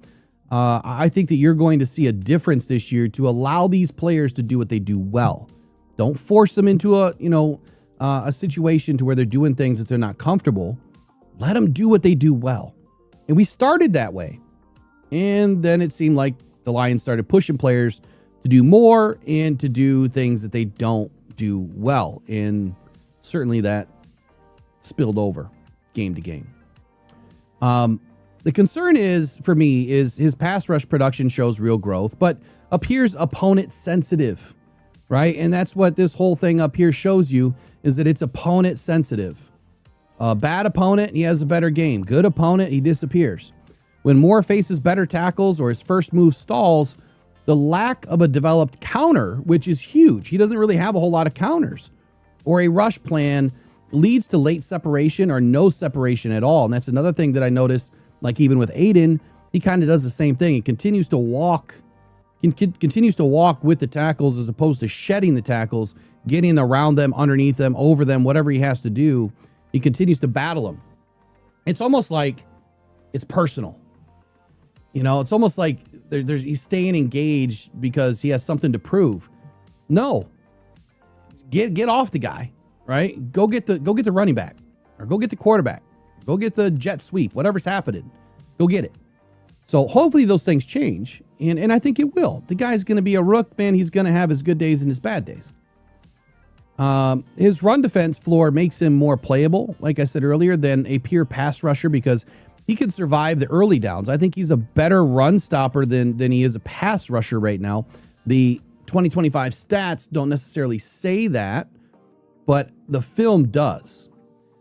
He sets hard edges when he's asked to, and I think that he'll contribute against the run early, and I think that's where the benefit to bringing him in and allowing Aiden to take a rest, which, again, I got a lot of flack by a lot of y'all in the chat when I kept telling y'all prior to the draft that when the Lions bring in an edge this year, one, I said it would be the second round.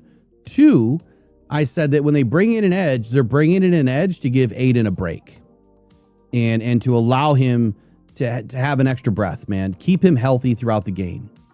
What did Brad Holmes say at his press conference about Derrick Moore? His exact words: to spell Aiden. Exact words. So I see the laser vision. Brad and I are kind of on the same brain wavelength here, that I felt when they bring in an edge this year, it was to help Aiden stay healthier, not necessarily rush opposite of him, which Derrick Moore can. It's to replace Aiden in the run game. Aiden's run defense is not great. It's good. It's not great. But if you can get better in the run game and bring in guys that are better in the run game, then it only makes sense from for multiple reasons. Get Aiden out, let him rest, get another guy in there that maybe is a little bit better in the run game. And he might not be as a rook, but there's other guys on this team. And you're going to see what I failed to do this weekend was produce a video. And I'm just going to tell you what the Cliff Notes is. It's called the hockey line shift. That's what the Lions are going to be doing this year. We're going to have a hockey line shift of players coming in and players coming out. We're going to have higher rotation. We're going to keep guys healthier. So instead of forcing these guys in there to play 90, 95, 98% of the snaps, it might drop all the way down to 88, 85. Probably not much lower than that, but you're going to see a hockey line come in and 3, 4, 5 guys come out.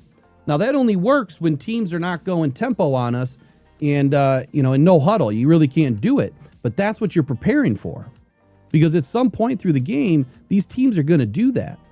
And when they do that, you need to have the energy for it. You need to be able to go 6, 7 plays in a row. But if you just win 100% of the snaps through 2 quarters, and now it's halfway through the third, and you're gassed, and they go tempo and no huddle, you're cooked. So, again, hockey line shift, that video will hopefully be done today. You're going to love it. Where was I?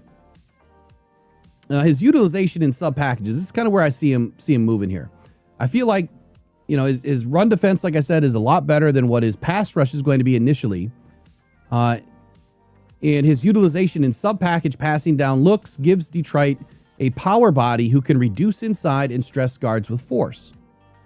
Well, then I took a look at the scheme a little bit deeper, and I'm like, okay, where does he fit in the scheme?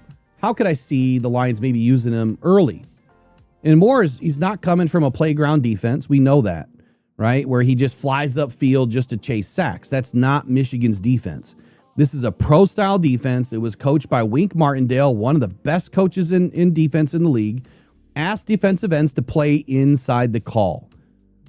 I'll define that for you. It's super simple. Do what you're told to do. No freelancing. You're not effing around and finding out later. If this is the call, you play within the call. And so the no freelancing, they want them to set the surface, squeeze the gaps, rush with the lane discipline, and handle multiple alignments and assignments.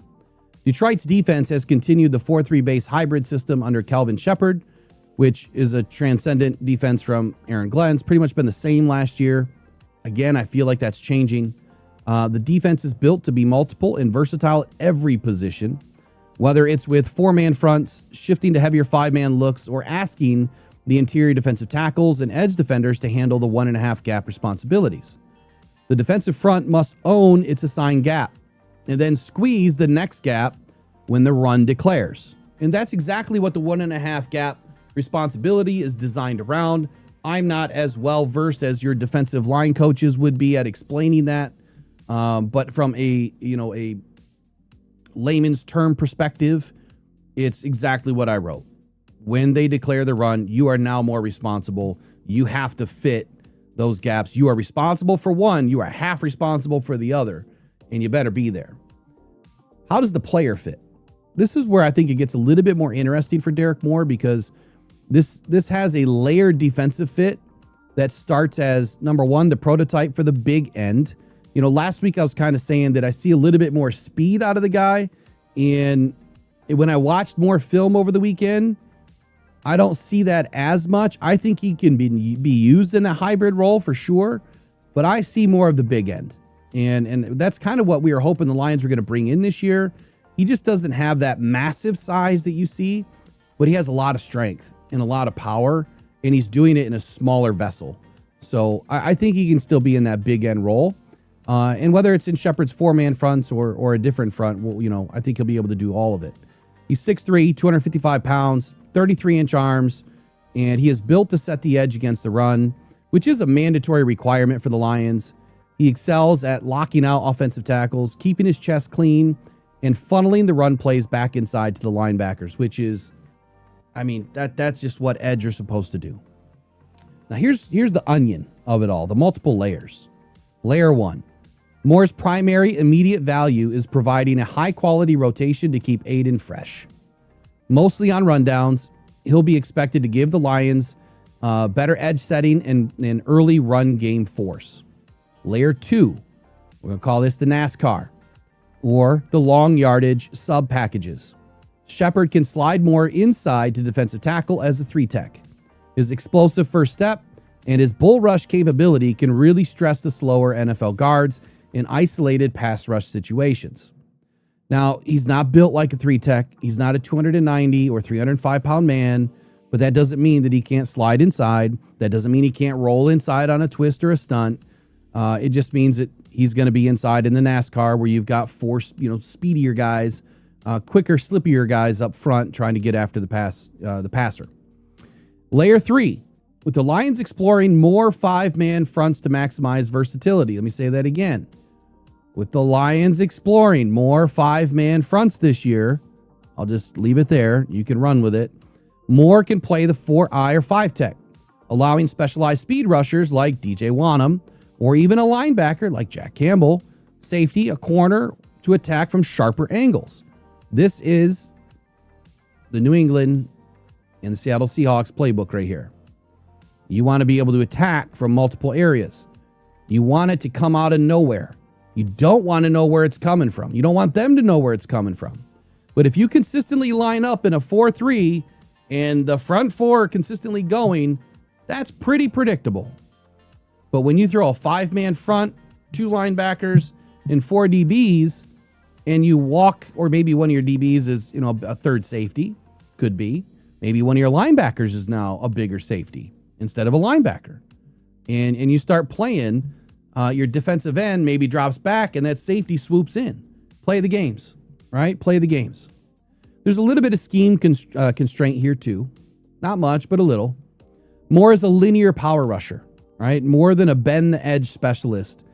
In Shepard's scheme, I don't think he's going to be asked or tasked with the elite ankle flexion that a wide 9 rusher is asked to do. He's going to win through leverage, hand placement, and relentless pursuit. That's Derrick Moore. He's not the ultimate, bendable guy. What was that toy we had back in the day? Stretch Armstrong. He's not a Stretch Armstrong, right? He's just not a big bendy flexy guy. Now, his sack numbers at Michigan were solid in 25 with 10.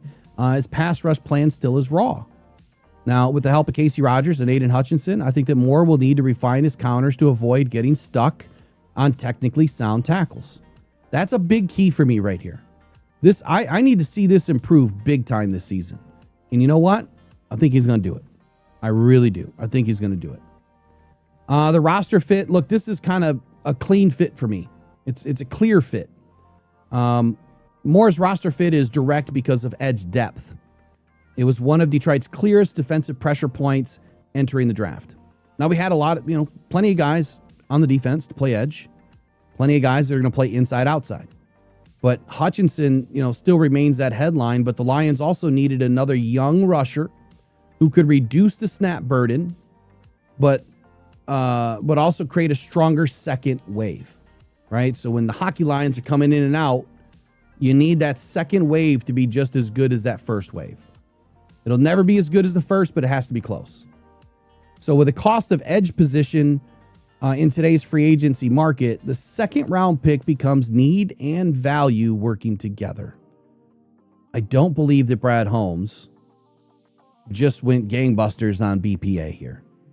I think that this was a big time need draft for the Lions, and partially because the draft was not loaded. It just wasn't loaded. Here's my projection for year one. I think year one should be rotational edge with run game value and controlled rush opportunities. Year two is where the starter push begins. If the counters, the sequencing, and the pressure consistency start showing up against better tackles. My final take on the guy is this. Moore's film study. It starts with the length, the strike power, the edge control, pass rush plan. It's built around force over speed and speed over flash. Moore excels in the one gap penetration, where his motor and violent hands collapse the pocket from the outside in. While he needs to refine his counters to avoid stalling against veteran NFL tackles, his hair on fire play style matches the Lions' physical identity. This may be one of the easiest Lions draft picks to understand, but yet he gives Detroit a real rotation answer. Even if his floor is a rugged number 3 who helps on the early downs, the run downs, I think his ceiling is starting caliber power rusher if the counter game catches up. And if you haven't noticed a common denominator throughout this article, it's the counters. It's the rush plan. Those are the two things that I feel like he's missing most. And those are the two things that really showed up in the film study. Like I said, against the more veteran, savvy, smart tackles, he struggles. It's not me saying that. Go ask Derrick Moore why it happens. The film will show you that. And if you have the time to watch something other than highlights, you will see that. Now, getting your hands on film is pretty simple. If you even want to do it at the most basic level, you just go to NFL Pro and you pay $100 a year and you can get access to the game film. Now, the cut-ups, what I get, which is professional level film, that's totally different. And that's what I watch. It's all tailored in to each one of their reps. Like if I want to go in and see third down, Derrick Moore, lined up, is in a wide 9 or 7, or it's all tailored to that. Wherever I want to see him, I can watch him. Here's my question for you. With Moore now in the picture, do you believe the Lions have a more believable long-term edge plan? And will Moore become a true answer to the defense that fans were expecting? Make sure you sign up on DetroitFootballJournal.com to answer that question. We'll give you a couple of quotes and notes on the guy. We'll start at the bottom. Charles McDonald, Yahoo Sports. He said, quote, Moore doesn't play with great technique, but he doesn't get moved much off the ball. Moore is NFL strong and already has the size necessary to compete in the league. He has a ways to go in terms of consistent technique. I would agree. Luke Easterling of Athlon Sports says, despite the power and physicality that shows up in his pass rush game, Moore is still a work in progress as a run defender. He has a difficult time setting a strong and consistent edge against more powerful tackles, getting washed out of the play too often, or turned back inside because of an inability to consistently anchor with a wide base. Outside of speed to power, Moore doesn't have a wide range of proven pass rushing moves or effective counters. Now, just so you know how I do this, because I pull quotes and notes on every profile that I do, and I do it at the very end. I go through my profile, I write it all, or I do the video, and I'll pull quotes and notes. And I found it, well, I guess comforting that other people other than the guys that I spoke with felt they're, some of the same ways that I did. Now, again, no prospect is going to be perfect. We can't expect that. Every single one of these players that were drafted probably has a profile very similar to what I just wrote. Some are better than others. Daniel Jeremiah said, how about the power and the bull rush that he possesses? Clearly, that is his best move. You see it from every single game. He's going to test your brakes. He's going to put his hands on your chest, and he's going to try to run you right back into the quarterback. And that was evidenced in one of the games that they showed when he was drafted. Nick Baumgardner of The Athletic says, Detroit moved up 6 spots and jumped Moore's former college defensive coordinator, new Ravens head coach Jesse Minter, to snag the explosive, long-armed edge rusher. This pick makes so much sense. Moore will add juice to the defensive front that needed someone to win one-on-ones opposite of Aiden Hutchinson. Wasn't until I read that from Nick did the Jesse Minter thing pop into my radar, which, smart move, Brad. Smart move. So, again, where the knee-jerk reactions on draft night were, what did we just move up for? I didn't have that reaction. It was more so the next day or 2 days later when I said, did we really need to move up for the guy? And was he not going to be available at 50? Well, I think that answers the question that he probably wasn't going to be. And so without Brad making that move, Derrick Moore's probably not a Lion today. All right. John Desage had a question. I wanted to get back to it.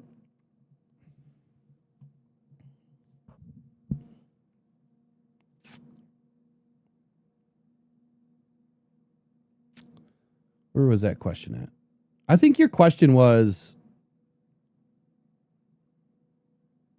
who wins against elite tackles?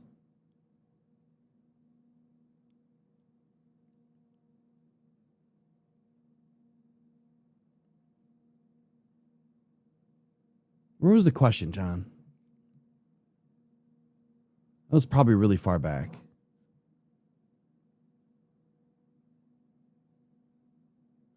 John Desage, his win rate was not 37%. I just showed you his win rate. It's not 37%. Not even close. Not even close. I just did the stats, brother. I just showed you. And which win rate are you talking about? Run stop or pass rush? The way you aggregate a pass rush win rate is you take the pass rush snaps, you divide it by the sacks.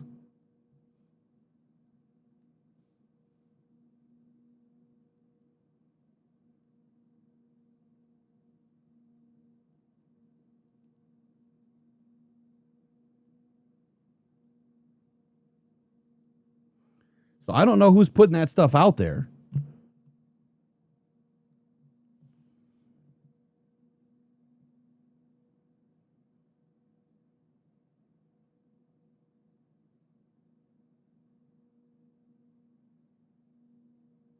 And sometimes stats like they can be drilled down and people will cherry pick.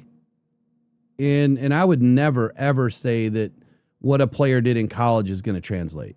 Ever. Ever. Because it usually doesn't. So based on the 2025, verified stats that I use, he had 41 pressures, and you divide that by the 234 pass rush snaps, which is 17.5% or 17.1, depending on where your stats are coming from. And that was 2025. Now, if you want to do a sack win rate, you do the same thing. You take the number of sacks and you divide it by the number of pass rush snaps, and that would be right here. See how I put it? I put it in the article for you. I did all the work for you. He had an 8.6% pressure rate against those teams, and he had a 22.7% pressure rate against the other teams.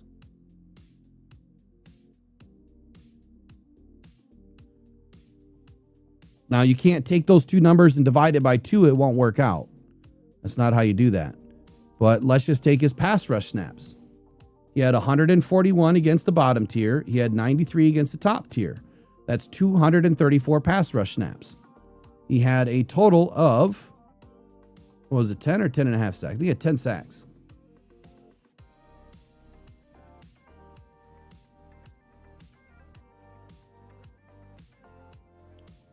He had a 4.27% sack efficiency rate. Okay, sack efficiency rate. And I'm still looking for your question. I think your question was, who wins or who beats against elite tackles? Well, I don't want to give you false information, but if you're talking NFL, Myles Garrett beats on anybody.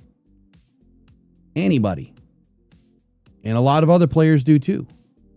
Micah Parsons has beaten Sewell. He's beaten Deck. He's beaten a lot of people.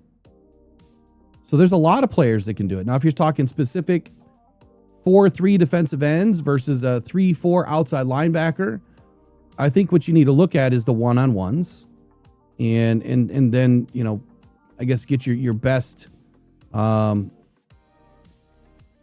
aggregate from that. But I'll tell you, plenty of players do. What this last season showed me, and again, this is not a hit piece, it's a conversation starter, right? I think now we look at this and we say, where does that translate this year? And by the end of his first year, how well did he perform? And this time next year, or a couple months back in March, when we go back and look at last year, I'm hoping that we can come back and point to this and say, great information, Moore outperformed it. That's what I'm hoping. I don't want the guy to lose. I need the guy to win. I need him to win so the Lions can win. That's the whole point. But I'm not a ball fluffer, right? I'm not a crotch sniffer. I'm gonna give you the straight up, and we're gonna talk about it, because if we don't, who will? Right? Everyone out there is just going to glorify everything else and run with these stats that aren't true. Like, I've never in my life heard of a 35% win rate. Ever.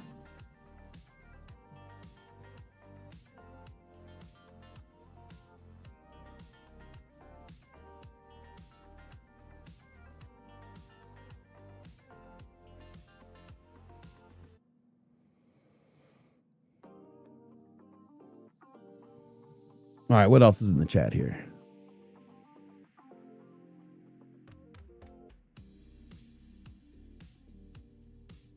Yeah, I don't see Derrick Moore, K-Biz. I don't see Derrick Moore being a will linebacker. I don't know who would ever say that. Oh, I see. I don't know who DD13313 is. But absolutely not. Absolutely not. There's no way. That's what they brought in Rolder for. He just doesn't fit that. He's not a coverage guy. You need a coverage guy at the will linebacker spot, not just an edge rusher, not a pass rusher. You need someone that can drop back vertically, not just horizontally to the flats. You need someone that can drop back into those intermediate zones, covering the middle third, if you will. That is not where we want to see Moore. He's not fast enough. He's not twitchy enough. He doesn't have the hip fluidity. That's what you're praying on with, or hoping for with Jimmy Rolder. Is you're hoping that guy can battle right away for the will position and win it.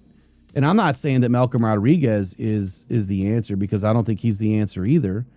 So the Lions either have something up their sleeve, scheme-wise, or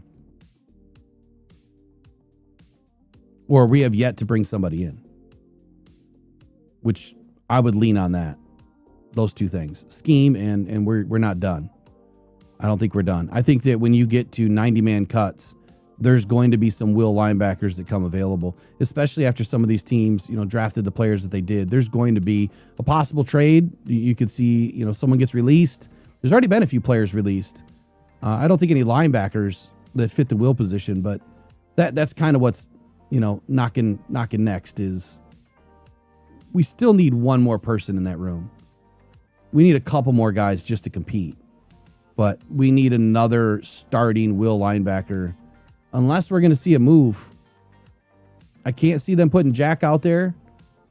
I think Jack could do it, but I don't see it. I don't see it. I think Jack can do it in a pinch, but because he did his first year, didn't he? Didn't he play the will position his first year a little bit, and then he rolled inside?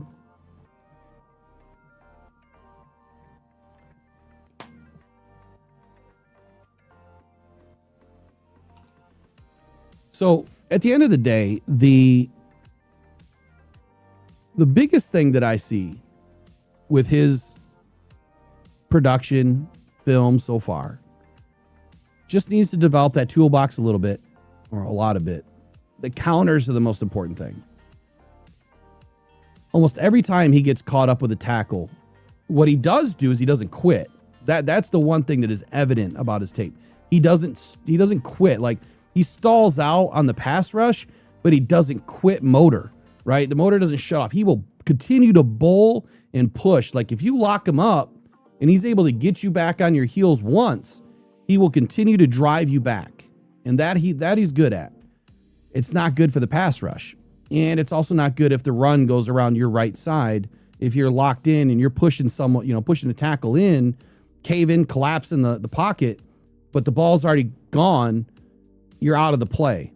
And not that defensive ends are the only, position responsible for the outside runs. That's really your nickel, your corners, your safeties that all need to be involved there. But that's why you bring these guys in, right? You want them to be able to set that edge and be able to take the run down. You want them to be able to get the TFLs. Most importantly, it's to learn how to disengage. Because if your eyes are on the ball carrier and the ball's handed off and you're engaged, you need to swim, chop, rip, something to be able to bounce and either funnel that ball back inside or get after the ball carrier. And oftentimes he was so locked up, he couldn't get free. So instead, what does he do? He just continues to push and push and push and push and push. Sometimes it works out, a lot of times it doesn't. So he has to develop those few areas of his game, and I'm confident. Look, I'm extremely confident that he will. And the other reason why I'm so confident, hold on.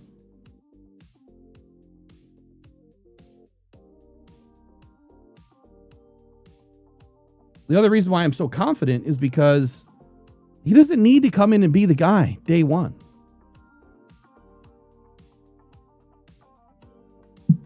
We brought in DJ Wanham for a reason. He's your starter. It's Aiden and Wanham. And then it's Peyton Turner. And then it's Derrick Moore. Those are the two guys that are going to be competing for the hockey rotation line 2. All right, we'll call them line 2. Line 1 is Aiden and Wanham. Line 2 is going to be Turner and Moore. And then there's going to be line 3, and that'll be Moore and Aiden. We got to come up with a cool name for these guys. Like what kind of a name when they're in, what are we going to call that line?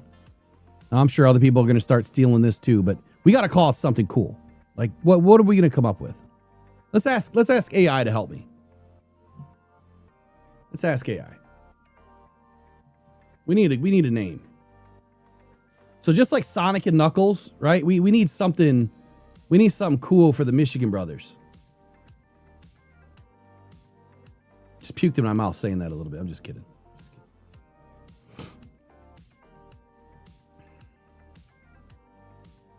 All right.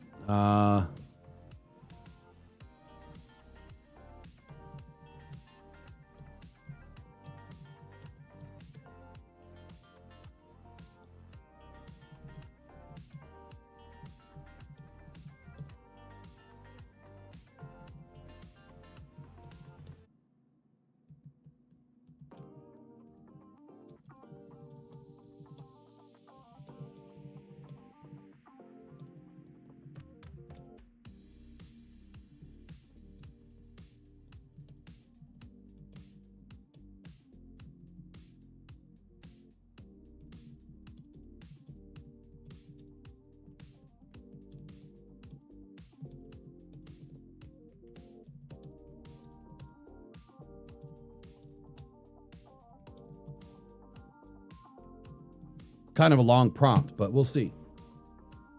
Mario and Luigi? No.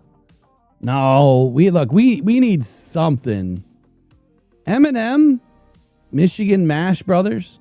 See, I was thinking Bash Brothers to start, but the Michigan Mashers? That sounds like we're making alcohol. Michigan Mashers. No, can't be Sonic and Shadow. Ooh, how about this? The Maze Maulers.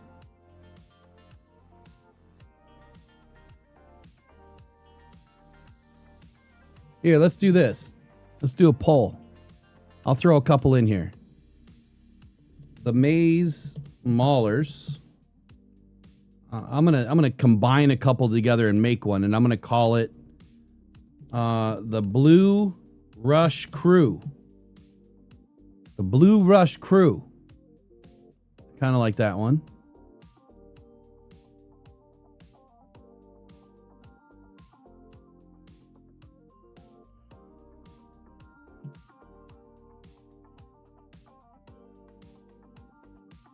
Huh. How about this one? Hutch and Hammer. That one's good. I like that one. Hutch and Hammer.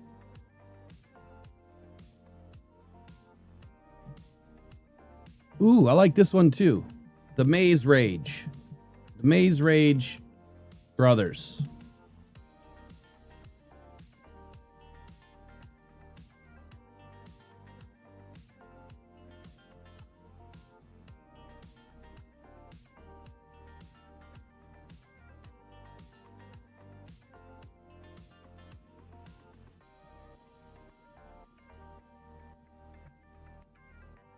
I totally didn't put anything up there as far as a question.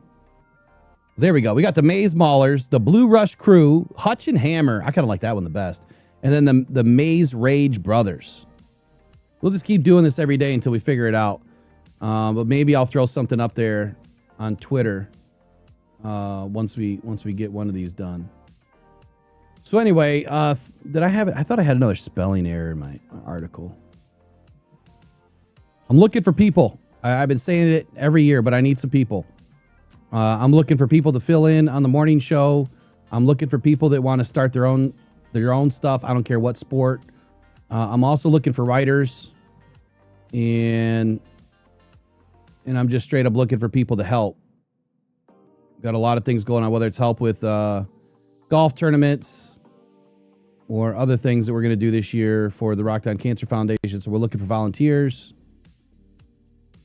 But most importantly, man, I need some people that want to get in and do some content. I might have to take some time off. I'm just waiting to find out today if I've got, chemo or radiation stuff that I got to do and when I got to do it.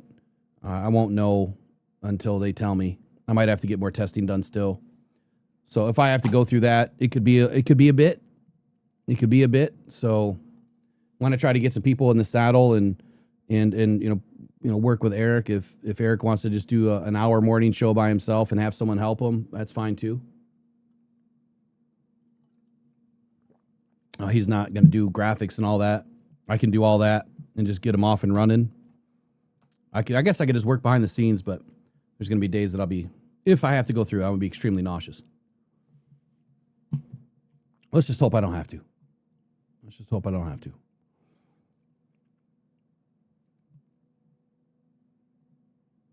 But I'm always looking for people, man. Need some good people.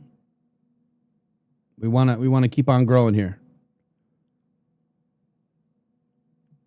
All right, so I see there's conversation. What are you guys talking about in here with Miller? Let's see. Edge Not the Inch says Miller gave up 2 sacks last season. Almost 500 pass snaps played. What's the conversation on Miller? Do we not like Miller? Because I'll tell you right now, there's been some good conversation about him kind of going on over the weekend. And let me pull that up. I tried to pull a report this morning on the weekend news to see what people are talking about.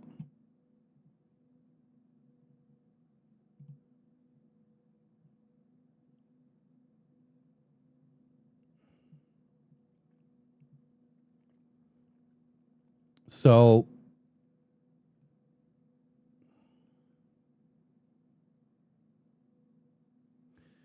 I guess the biggest headline from the weekend was that Blake Miller may have been more respected inside NFL buildings rather than on the public draft boards. And I mean, I guess I could agree with that. I honestly feel like Miller was taken way early. But in this type of a draft, I think you have to throw out the book. Like, you kind of have to change the rules. When you enter a draft like this that is not loaded front to back, the talent cliff is deep. I mean, the last third of the first round and probably into the first third of the second round, you didn't have a clear plan as to really belong there. And so teams are just taking the players. That's why you saw guys like Stribling come off the board. You just taking guys that you feel good about. You don't care where the consensus is. I mean, no GM cares. The only thing that works for is if you're trying to make a trade and trying to add draft capital, trying to save draft capital, trying to save money on the contract, whatever. I mean, believe it or not, these teams are drafting these players, even though it's a set contract. They're still trying to draft these players to save as much money as they can. So that's where the consensus boards, really matter. That's where the mock drafts matter. But the conversation over the weekend, let me get back to it here, because there was a couple of points in my report that, number one, I'll come back to this one about the Windy City and what they said about the Lions. But NFL executives, according to Bleacher Report, said that Miller was loved inside NFL buildings more than he was on or in the public. So that the Lions boasted their offensive line in the first round of the NFL draft, selecting the Clemson right tackle Blake Miller, and it wasn't much of a secret that upgrading the position was their top priority. I think we all understood that. I mean, you all knew my plan. The plan was, number one, you got to get a tackle. Whether that was left with Caden or if you had to settle for a right tackle with Blake Miller, I didn't like Lomu. I didn't like Lomu at all.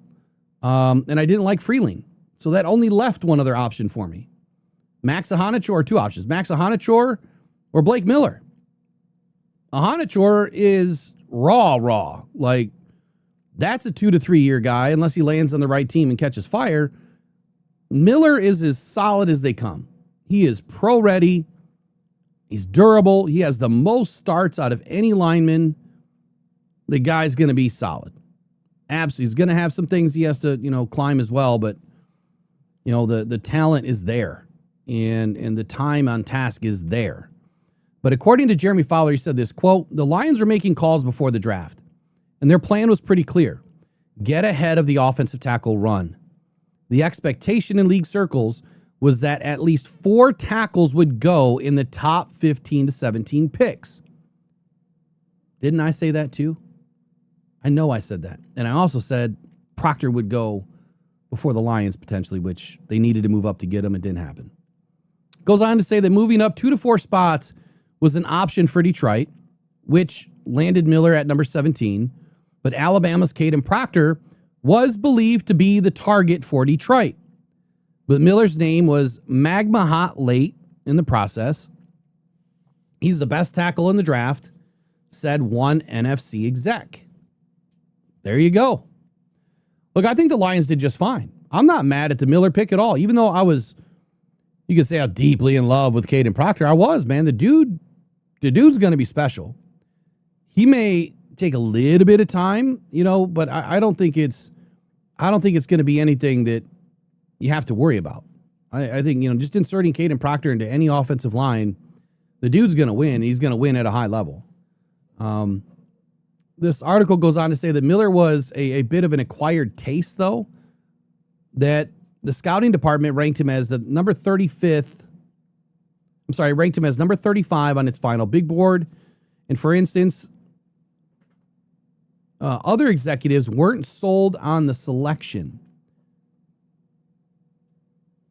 The quote by Mike Sando says, Penei Sewell will be good wherever he plays, but I'm not sure Miller would end up being a tackle depending on what they ask of him. An executive told The Athletic's Mike Sando, quote, I do not think that they got a lot better. And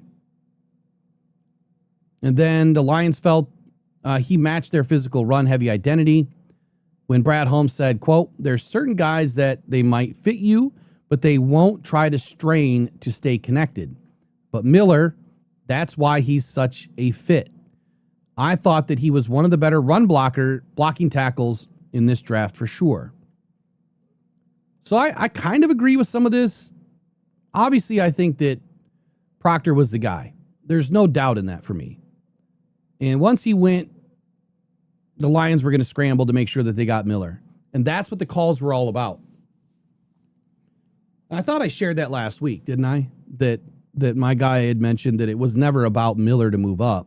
It was about getting a tackle to make sure that they all didn't disappear before they picked at 17. And it wasn't going to happen. The Dolphins weren't going to trade.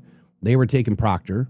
But there was no conversation, from what I understand, about Proctor with the Dolphins. It was just the Lions wanted to move up. And quite honestly, had Neone been there at 17, they would have taken him. I had no doubt in my mind that they would have taken a guard, and they would have been just fine with Borum. But Borum versus Miller, I will tell you, they got the better player in Miller versus Borum. But Borum has experience, and the experience will always outplay the body type. If you have all the experience in the world and no body type, then that's different. But Borum is big, physical, strong, and he has experience. Whereas Miller has it all, but he doesn't have the NFL experience. He has 54 college starts, which gives him a ton of experience. The Lions are going to be just fine. I think they got better. I think they got a lot better. I got to take a brief break. The dog's yelling at me, so I'll be right back. Let's see if I can get this done in 3 minutes.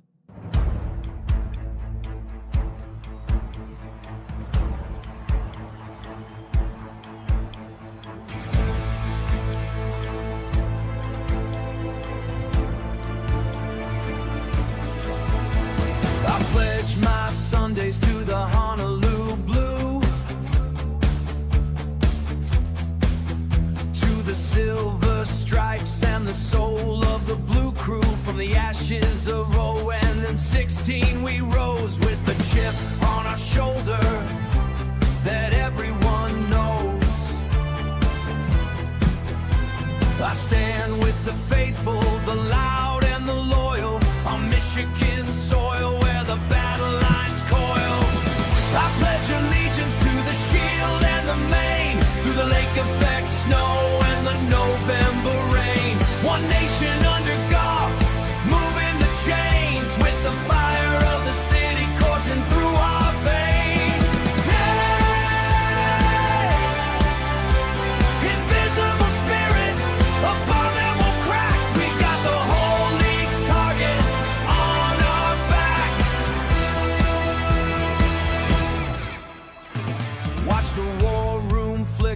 watch the vision take hold, turning late round flyers into Detroit gold. He's the master of the board, the dealer of the deck, putting every expert opinion in check. Put every expert opinion in check. He doesn't follow trends, he creates the hook. Quiet in the room, let Brad cook. To the trenches we swear, where the dirty work's done, where the game isn't played, it's physically won. I promise to roar till my vocal cords fray, to believe in the homes and the Brad chosen way. We don't want the flash, we don't want the glitz, just the hunters who thrive in the heart of the grit.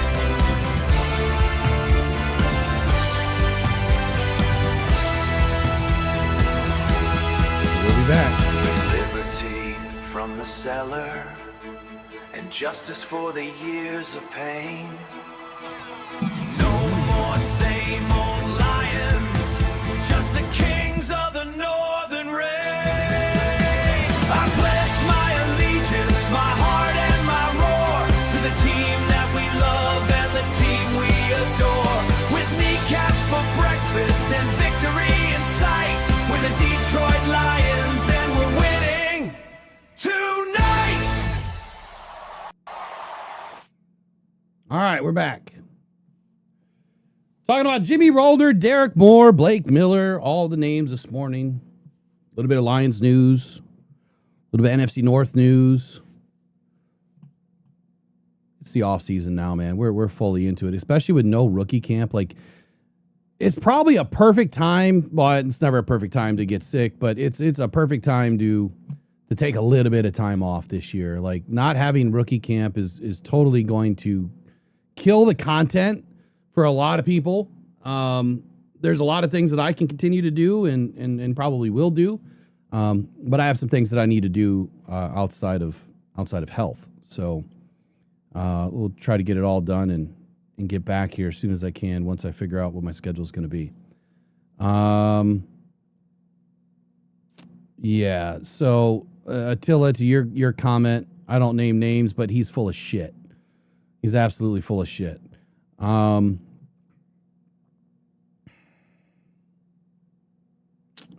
Let's see.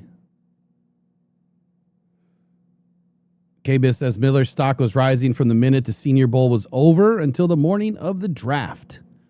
I'd say so too.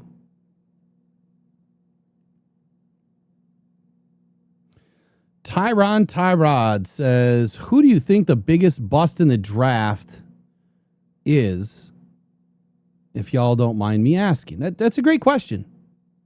It's a great question. Hutch and Hammer, 50%, only 12 votes. What do we got, like 10 people watching? What's going on here? Y'all don't want to vote? We just have a bunch of other channels watching this morning trying to get content for the day and some articles written? All right. How y'all doing today? Good morning. Thanks for tuning in. Come on, let's get these votes up. I can't vote, but I'll give it a few more minutes and we'll pull it down. So I was going to put up that poll question for you, Tyrone, but we'll just ask the question. We'll just ask the question. Edge got it. Edge got what I was saying. We'll just ask the question. Who do you think the biggest bust of the draft is? I think I already voiced my opinion on this prior to the draft. I think it's Cassius Howell and Reuben Bain. They're in the same vein to me. Both those players. I'm sorry. They'll find a lane. Man, I got too many Bains and lanes and veins. They'll find an opportunity to play. They'll produce in their own respective right, but they're not going to be these Micah Parson-esque players that some people have put them out there to be. That's not their projection for me. Anytime you have extremely short arms and the talent still doesn't match when you look at the film anyway. I don't care about the stats. I think I've proven that. The The film has to match the stats. The stats have to match the film. The work ethic has to match all of it. You know, just like I was talking about with Derrick Moore. I feel like there's enough there to watch him grow, and he will grow. It will take time. Things will work out for him. To what extent, though, right? He may always struggle against bigger tackles, but then he may produce in the games that he's supposed to produce. And if that's the way that it is, well, then we need someone that's going to have to produce in the other games, which, quite honestly, is supposed to be your number 2 overall pick, Aiden Hutchinson. So hopefully the pair can figure it out together, right? But for guys like Bain and Howell, everyone talks about the pass rush ability for Bain. Now, if they use him right, I think he can succeed. If you use him in the games and the twists and the stunts and try to free him up as a rusher, that is where he will have success. If you don't and you force him to take on tackles, he's going to lose. Flat out, he's going to lose. And the same thing with Cassius Howell. I forgot where he even went. Where did he even go? Because my projection for him was going to be in a 3-4 inside linebacker.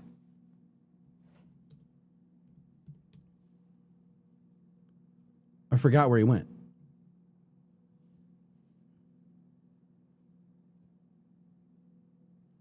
He went to the Bengals. That's right.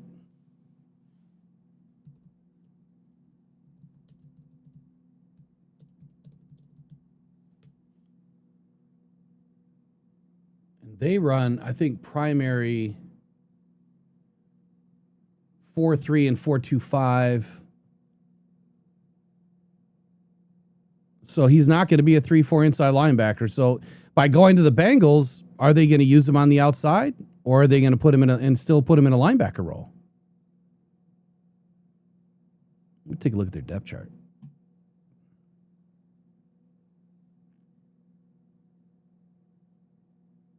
Where did they put him?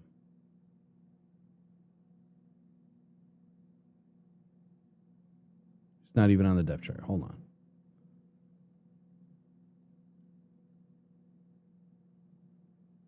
I love our lads for this, man. When you can, I got all of the depth charts, but it does not like to behave unless you sign in right away. My ad blocker interferes with it. They don't like that. That's why I had to pay for it. I think it's only like $20 a year. It's not a big deal. Okay, so right now, Cassius Howell is listed as a left defensive end behind Myles Murphy. And at 6'2", 255 pounds, with super small arms, I don't see how that's going to work. It has really never worked. There was an article that I wrote up on him explicitly that I put all that in there, where I was talking about previous. Let me just see if I can pull it up real quick. Because there's a couple of players. Like, I was really trying to search for, how can this guy even win? Is there any way between Bain or Howell that would lend to some credibility that these guys can actually do it with their profile? Sorry, a little sidebar exercise here. Let me find it. Might be in the top 50. It might be under Bain.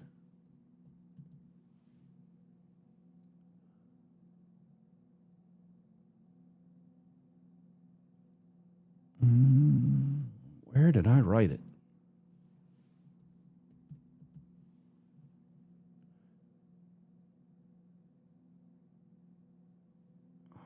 Maybe it's in the top 36.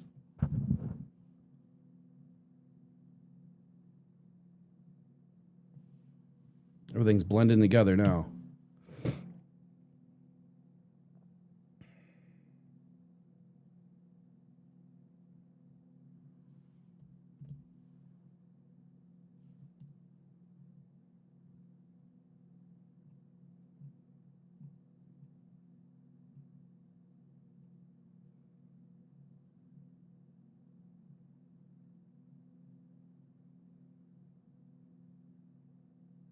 Lovely.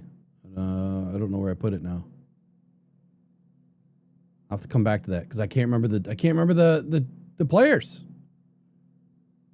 There's literally only two. There's literally only like two.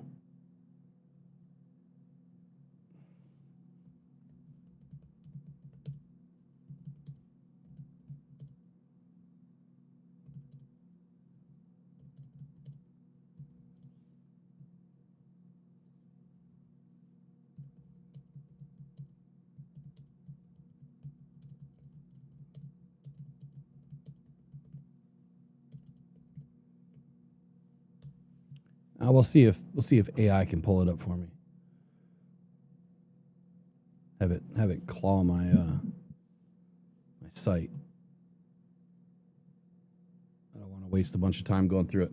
All right, so let me get into some more info that I prepared today. Jimmy Rolder. We haven't spoken a ton about Jimmy, and I apologize. I promised that I was going to get a bunch of videos out. Just didn't have the weekend that I expected this weekend. This will carry us through 11 o'clock. Just be the last topic of the day. So player profile prompt for Rolder was unique. Went into some of his film this weekend. And this is kind of the quicker takeaway, if you will. There will be, a full article to follow up all of this today. It'll be done today. Just got to edit it. But Jimmy Rolder, man, he's not a Lions pick that you can really explain in just one headline. Probably not even one article. I think that what you see here is a player that was not a 3-year Michigan starter. He was not drafted to walk in and just own the defense, right? And his first NFL, path may run through special teams before it ever runs through Calvin Shepard's linebacker rotation. I know that sounds like a very bad take, but I think that that's exactly where the evaluation took me, and it was interesting. So the Lions, they spent $118 on a linebacker, but it's not a finished linebacker, nor should it be, right? Nobody in this draft is finished. I don't care if you pick one. You're not finished. You're just beginning. But as the numbers tick and the draft gets deeper and the players come off the board, the more and more and more and more development that you're going to need. And that's just the way that the cookie crumbles. Sometimes you get lucky. And you get a player that maybe didn't project well because of the system that they were in, or they didn't play to their strengths because of the system that they were in, or they were just on a bad team and they couldn't play to their strengths, whatever it is. There's a lot of different rhymes and reasons as to why something didn't happen. But I think that when you look at the draft pick as a whole in Jimmy Rolder, I think the Lions invested in a fast closing will linebacker potential. He had a 9.53 RAS score, and I know some people really like the RAS score. I particularly don't. I have my own set of proprietary things that I do, and I have not done the linebackers this year, but I didn't put them into my system anyway because it takes a long time. But the version of the RAS score that you see today it's all about height, weight, speed. Right? That's it. And so if you don't have players that test at every level, then the RAS score doesn't work. They have to do all of the agility. That's why I don't like it. So a team, what I saw here anyways, is a fast closing will linebacker potential with a team leading 73 tackles in 2025. So good producer. I think he has enough defensive urgency to make the room more competitive without a doubt. I think that the question really hinges on whether Rolder can just run and hit. Can he do it? Can he actually just run and hit as a linebacker? And if he can do that, I think he's going to be okay. But then it falls on his coverage ability. Will his coverage ability catch up, to his eyes, the angles, the coverage discipline, and will it be fast enough to turn a one-year college starter into a real defensive answer. So the same questions that I have for Derrick Moore, I also have for Jimmy Rolder. And the one thing that bothers me about this draft is that when you look at Blake Miller, for instance, Blake Miller is exactly the style of profile that Brad Holmes covets the most. And Dan Campbell. Multi-year starter, leader, captain, right? A guy that put the time in. You can trust in the film because he has a lot of it. That's not the case with Jimmy Rolder. To a lesser degree, is that the case with Derrick Moore? Derrick Moore at least played all 4 seasons. Started in the last couple of seasons. The final season, he started, I think 12 games, 11 games, 8 games, whatever it was. So the question is not whether he can play the position. I think he can play the position. It's just, does he have enough experience to come in and displace Malcolm Rodriguez? And if you can't do that, then we're in a situation. I don't think that Malcolm Rodriguez is the answer at the will position. I've been very vocal about that. I think a lot of other Lions fans feel the same way. And I think a lot of the analysts feel the same way. That the biggest concern that we have right now is right in the middle of this defense. And where you're into a draft that is very talent devoid in the linebacker room, and the Lions lost out on Jacob Rodriguez, just a couple of picks ahead of Moore. I think that's where things shifted in this draft for the Lions. I know that Brad always comes to the mic and he says, that's the player we wanted. Right? I don't believe Derrick Moore was the player that they wanted at 44. I think Jacob Rodriguez was the player that they wanted at 44. And then that would have been an interesting fit at the will position. Interesting. Very interesting. But then again, I think they got a good player. Back to Jimmy. Detroit is not adding Jimmy Rolder because he was the loudest name on the board, or the cleanest name on the board, or had the best profile on the board. I think what they're adding here is a linebacker whose profile is built on another late career expansion of growth. Tackling volume, athletic testing, and the kind of urgency in his play that usually travels early into the league by ways of special teams. Rolder came out of Orland Park, Illinois, if I remember correctly. Michigan listed him as a linebacker at 6'2", 240, and then Detroit selected him obviously in the 4th round at 118 overall. The real football point is how quickly his evaluation changed once Michigan gave him a larger role. Again, kind of the same point with Derrick Moore. Rolder became the leading tackler in 05. He finished with 73, like I said, 12 games he played. And that doesn't make him a finished NFL linebacker by any means. Not even close.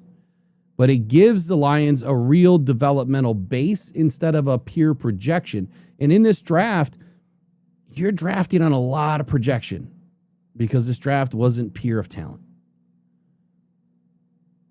Is this the Brad Holmes type of day 3 pick or day 2 pick? Like, where does Rolder usually end up on a Detroit Lions draft board?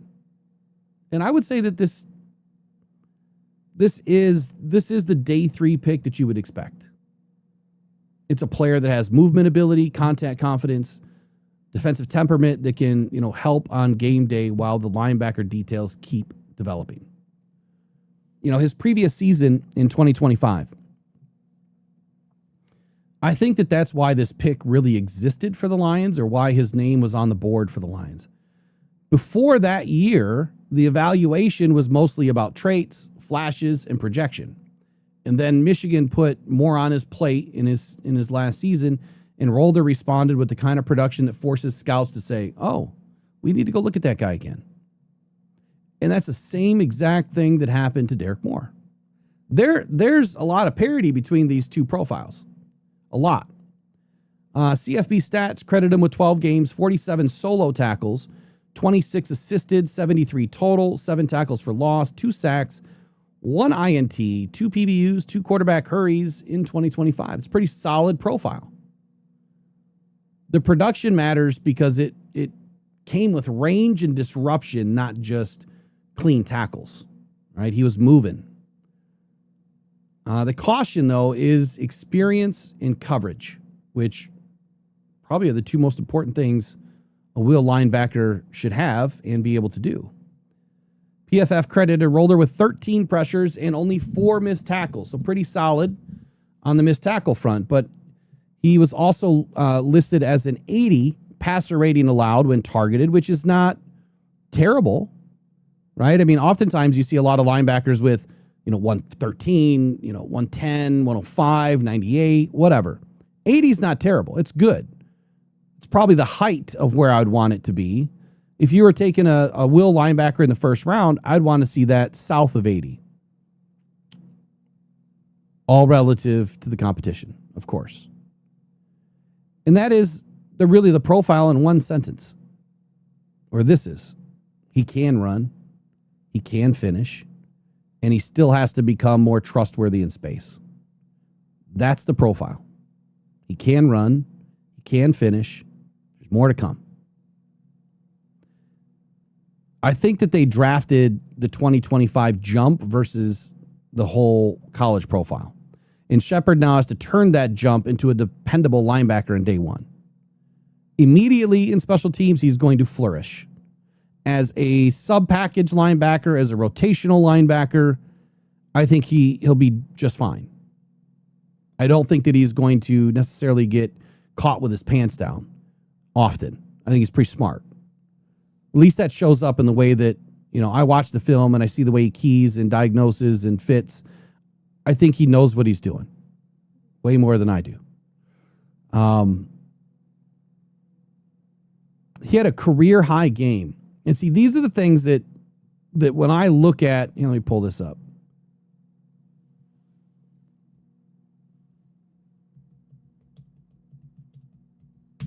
He had a career high game where it mattered. And see, that was the difference between these profiles with Derrick Moore and Jimmy is Jimmy showed up in the Ohio State game. Big time. Big time. And he showed up in a way that affected the stat sheet. He had 12 tackles. Some sites say 12, some say 11. But he had 12 tackles against Ohio State. Hold on. Get this up here. Where was I? 12 tackles against Ohio State. And he also showed up in the Michigan State game. He had like another 11 or 12 tackles in that game. Those are probably 2 of his best games of the year. But what I noticed about his profile is that he always showed up. Yeah, he's not a big sack guy, but that's all about deployment, right? That's how the defense is utilizing that player. Doesn't mean that he can't rush. Doesn't mean that he won't be utilized that way. But the key things that really stuck out, 4.7% missed tackle rate. Huge. In the biggest games of the year, Michigan State, Ohio State, whether they're the top contending teams or just a hated, blood rival, 2 big games he showed up in. And almost equal stats. He had 11 tackles, 2 assisted, only 1 missed tackle against State, 0 against Ohio State. And he had 3 pressures, 1 sack against Michigan State, 1 hurry, 1 hit to go along with it. He lacked in.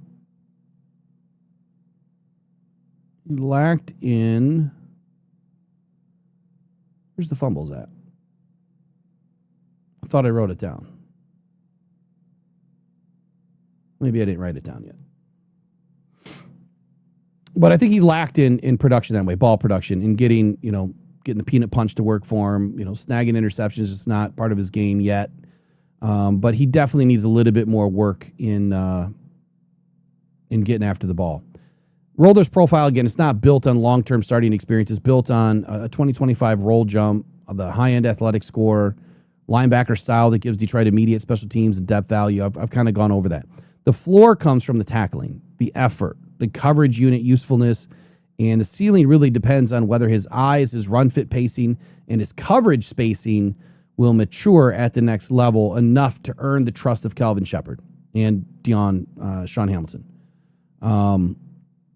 Rolder's, from a scouting profile perspective, my scouting report says he's a downhill will linebacker with enough athletic ability to run, enough contact strength to finish, and enough urgency to make himself useful before he becomes fully polished. 2 to 3 years, I think he's going to have enough polish to where he's going to be more useful. And in between that time, I still believe the Lions are going to be looking to add a will linebacker starter, not named Malcolm Rodriguez. He wins with his eyes, right? He sees what he hits. He sees what he attacks. And that's what I was saying about his intelligence, is that when he keys and diagnoses, that's where he's going. He doesn't make a ton of mistakes. I think he uses his brain and his FBI to his benefit. His best reps come from a quick trigger, direct angles, contact balance, and the willingness to meet blockers without playing small. He plays big, right? He gets bigger. He doesn't fold. And I think that, this is why Holmes' description really kind of fit. When he said the first time that he watched Rolder, he kept saying, football player. This guy's a football player. That's what he kept saying about him. He also pointed to Rolder's instincts, tackling strength, and ability to set edges as needed. The concern, though, is control. And I don't know how many of you watched any actual film on the guy, but Rolder can play like a one-year starter when the picture gets cloudy. He can run himself into trouble if the first read pulls him too far downhill, which, like I said, what he sees, he attacks. And sometimes what he sees isn't always right. I mean, every player makes those mistakes. And then his coverage spacing, it still needs refinement. And Detroit, before they can really trust him in every sub-package opportunity, I think that the diagnosis will still need some refinement in making sure that he's making the right choices early enough, in the route progression, because that's where, in this game, at the next level, that's where you get burned, right? That's where you get burned. I think that it makes a very early plan more clear for him. And again, I'll repeat myself, special teams first for Rolder. I think that the controlled will linebacker work will be second, and I think the expanded defensive snaps will be had once the processing becomes more consistent. However, this is not a stacked will linebacker room just yet. And then you also have the guy that we just brought in, which is Damone Clark. And hold on here, I got to pull something else up.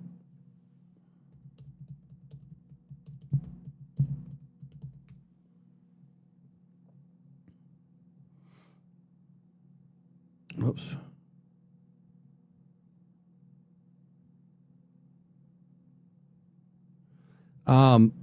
We brought in Damone Clark. So as much as I mentioned Malcolm Rodriguez, we can't forget about Damone Clark. I know some people don't think that he's really a will linebacker, and I don't understand that. I definitely feel like he's a will linebacker, and I feel like the Lions are going to use him that way. Maybe he's not a pure classic coverage first will linebacker, but he's more of that run and chase weak side linebacker who can also play the Mike in a pinch as well. I think Clark played inside. He played middle at LSU, and he has the body size of a Mike, but several scouting views on him said that his play style looked more like a will linebacker. And, as he moved into the NFL, he was kind of a hybrid. He was kind of used wherever he was needed to be used. And then he kind of went to special teams for whatever reason that they did that to him. But I think that Damone Clark is going to be utilized as a direct, competitive inflection point here between the three guys. I think all three of them are going to compete for this spot, straight up, and it's going to be a fun, intense competition to watch. As far as the scheme fit, when you look at the defense that he was in Michigan and how that compares to the Lions, he's coming from, again, a Michigan defense that gave him real linebacker work, not just a simple chase and hit assignment, see ball, get ball kind of a deal. He had to fit the runs, trigger downhill, blitz, carry, cover. He had to do it all. And he had to work inside a defense that really demanded communication and the spacing, which is probably the more important part of a linebacker's game. And then the production showed that he could really handle more of a cleanup duty in 2025. So this gives him carryover into the Detroit system. The jump is not physical comfort. I think that the jump is NFL eye discipline that I keep speaking to. I think that he's going to have to figure out the motion recognition and the coverage patience. It's just going to take a little bit of time. I think in Detroit's defensive structure, though, this linebacker room, that was once led by Kelvin Shepard, it needs second-level defenders who can play fast without losing structure. And that comes from experience and nothing else. If you go back to 2021 and you watch Alex Anzalone, he looked like dog shit, right? To use his words. He did not play well. And he didn't play well because he was the most experienced guy in the field trying to put everybody else in position. When he became a second-year defender in that defense in 2022, by week 6 or 7, that's when Anzalone took off. And he began to play extremely well. And that's because guys knew what they were doing. They slimmed back the defense, and he was able to play free. I feel like you're going to have that same kind of frustration with Rolder, where in the beginning, he's probably going to be too keyed up on not making a mistake, and he won't be able to play free. So until he gets the experience, I think that the athletic profile to run, right, the tackling profile to contribute early, the urgency to handle the special teams work, while he develops into the defensive system, are all going to carry his early assignments, in his first year. I think that that's where the projection really fits. As far as fitting into the player to the room or the player to the team, again, I think it's a pretty clean fit early. I'll mention it for the 5th time. Core special teams. That's where he's going to be. It's not a throwaway role. It's a role that the Lions stake great value in, especially for players early in their career. It's a way to get them, initiated into the defense, into the team, and then finding a way to help build their confidence. So for a 4th-round linebacker, I think it's the early entry point that allows Detroit to use his speed, the tackling, the physical tone without force, and forcing him into a coverage assignment right away. Now, if Shepard wants to use him defensively early, he probably will. And I think the best path for that is defined by the chase packages, the selected blitz looks, the run game snaps, with cleaner keys, right? More of a simplistic style of a defense. And then the matchup situations where his athleticism can be best utilized without getting, buried, by the hesitation or the lack of confidence because he's just not, he just doesn't have the time on task in the NFL that others do. There's a little bit of scheme constraint too, and I cover all of these things in most profiles that I do. The constraint is really over aggression. So where right now I'm telling you he's going to be a little hesitant, well, in college he was able to build up that aggression because he understood what he was doing. Well, in the NFL, he's not going to know everything of what he's doing. It's going to take time, but he still has this aggressive nature to him. And so if he gets aggressive and he doesn't have the experience, that's when the problems happen. And so we don't want to see Rolder's urgency really be part of the appeal for him to play out of patience and start creating cutback lanes or taking bad pursuit angles and then stressing the coverage. All things are real. All those things happen with all rookies. Detroit should not really overload him. I wouldn't expect that they're going to overload him early with a coverage answer. I think that you let him cover kicks, you let him run and tackle. I think that, again, going back to what I was saying earlier in this profile, that the selected blitz looks, the chase packages, the run game snaps that have a little bit cleaner of a key. I think that those are the things that you dial him into. Now, the runway, I think it's the right runway for his experience level coming to Detroit. What I mean is the runway to kind of get him into a starting position. How long is it going to take? What does that real projection look like? And I think that the Detroit really gets a player that can help, early in multiple facets of all, all parts of the defense. But I think it gives Shepard with Rodriguez, with Clark, it gives him time. It gives him time to develop the defender the way that they really want to develop him. If you rush him, he's going to make a lot of mistakes. If you rush him, you're going to kill his confidence. If you bring him along into the system a little bit slower and more methodical, you're going to build a killer. And I think that all of that resides in Rolder. I think he can be a killer at the next level. He just needs that little bit of time. Look what they did with Jack. It's kind of the same thing. And Jack didn't come in year one and just blaze the field. They slowly leaked him in and put him in different situations. And then as time waned on, it was, okay, you've got the mic today. I think Anzalone went down in 23 at one point or 24, and they ended up giving him the mic. He was the green dot. And it was from that point forward that Aaron Glenn and Dan Campbell knew what they had, but it took them a little bit of time to get him there, right? Had to, build the trust and the confidence in the guy. Jack always knew he could do it, but these are two totally different players. This is Jack versus Rolder. You're talking eons apart as far as, not so much ability, but I would say the confidence and the time on task that both of these players have had to this point. My final take on the guys, I think he's a good Lions pick. I do. I think it was the right pick. There might have been some other players in that area that I would have looked at, but we needed a linebacker. And it's not because he's a finished linebacker. It's not because, he's just ready to go run the defense, because none of that stuff is true. I think it's because one productive season doesn't have all the answers at the next level. And it's a good pick at this level in the 4th round to bring in a player that you can build your way, right? You want to build him your way. You want to get rid of, any bad habits that he has by walking him in slowly. He's fast. He's physical. I think the tackling production will be there. He's a sure tackler. We know that. He has athletic upside. And I think the path to immediate game day value is, again, for the 15th time, special teams. Look, I think that Rolder's going to be just fine. I do.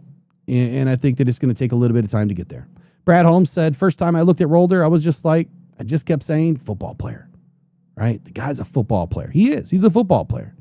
Holmes also called Rolder highly instinctive, and he also said he's a really good tackler. All things that I noticed. The instincts were there. It's what he's seen that he's doing that needs the fix, right? Because sometimes what he's seen and keying is not correct.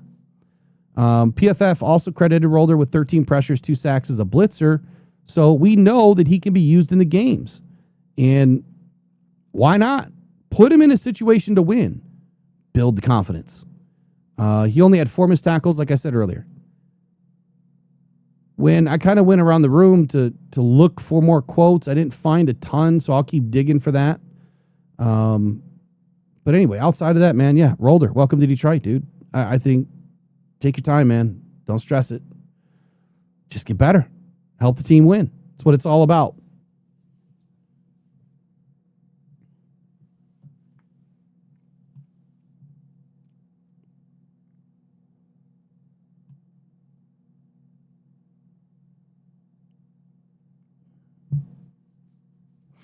All right, let's get back in here.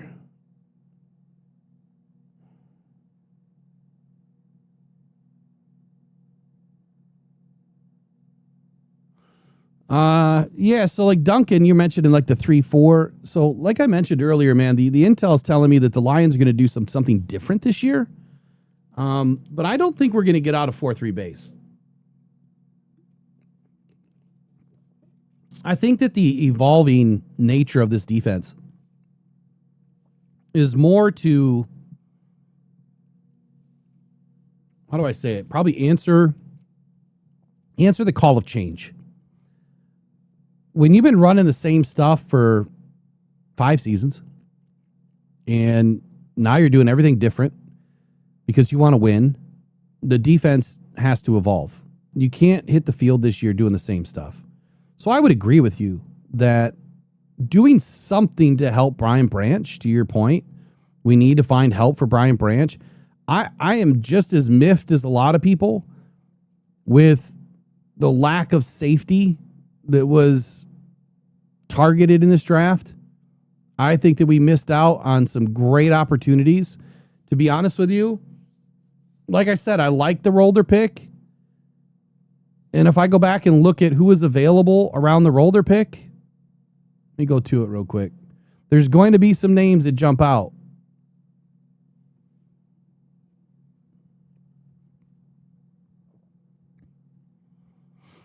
So let's go to 118. And I'm going to go ahead of 118.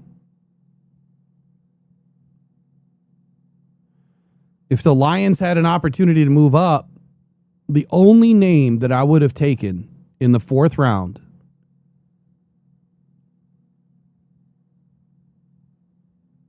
there might have been 2. Caleb Proctor, defensive tackle. I would have picked him up. Now I do like GILL-HOWARD and Tyree West. I'm still working through, but I like the idea of what I think the Lions are trying to do. And then Jaden Kennedy, that's a safety that was available in the 4th round. Lions would have had to move up. But if you go behind what the Lions had available, you had denied Dennis Sutton. 2 picks after the Lions. I probably would have doubled down on edge, right? Even though I want a safety, I would have doubled down on edge. Why? That way you have 2 young guys sitting in the cut, developing, both that do different things and both that kind of do the same thing. But that way you don't have to worry about the one-year wonders of next year. You've got 3 guys now that would be on your roster locked in for the next 4 to 5 years. That's a Brad Holmes miss to me. I wouldn't have taken Jimmy in this case. I would have taken a second edge. But beyond that, Malik Muhammad was back there at 124 that went to the Bears. I would have taken him. Connor Lew, he went at 128. Remember when everyone kept saying he was going to go in the 2nd round? I said, no way. Guy's going to be a UDFA or he's going to go late. He went late. And yeah, I wouldn't have taken Connor Lew at this point because you still are searching for good defensive players. And so that wouldn't have made any sense to me. As far as getting a better linebacker,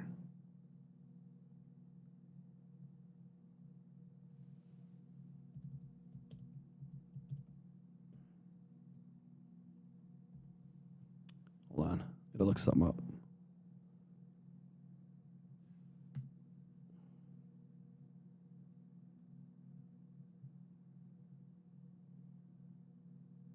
Spelling his name wrong.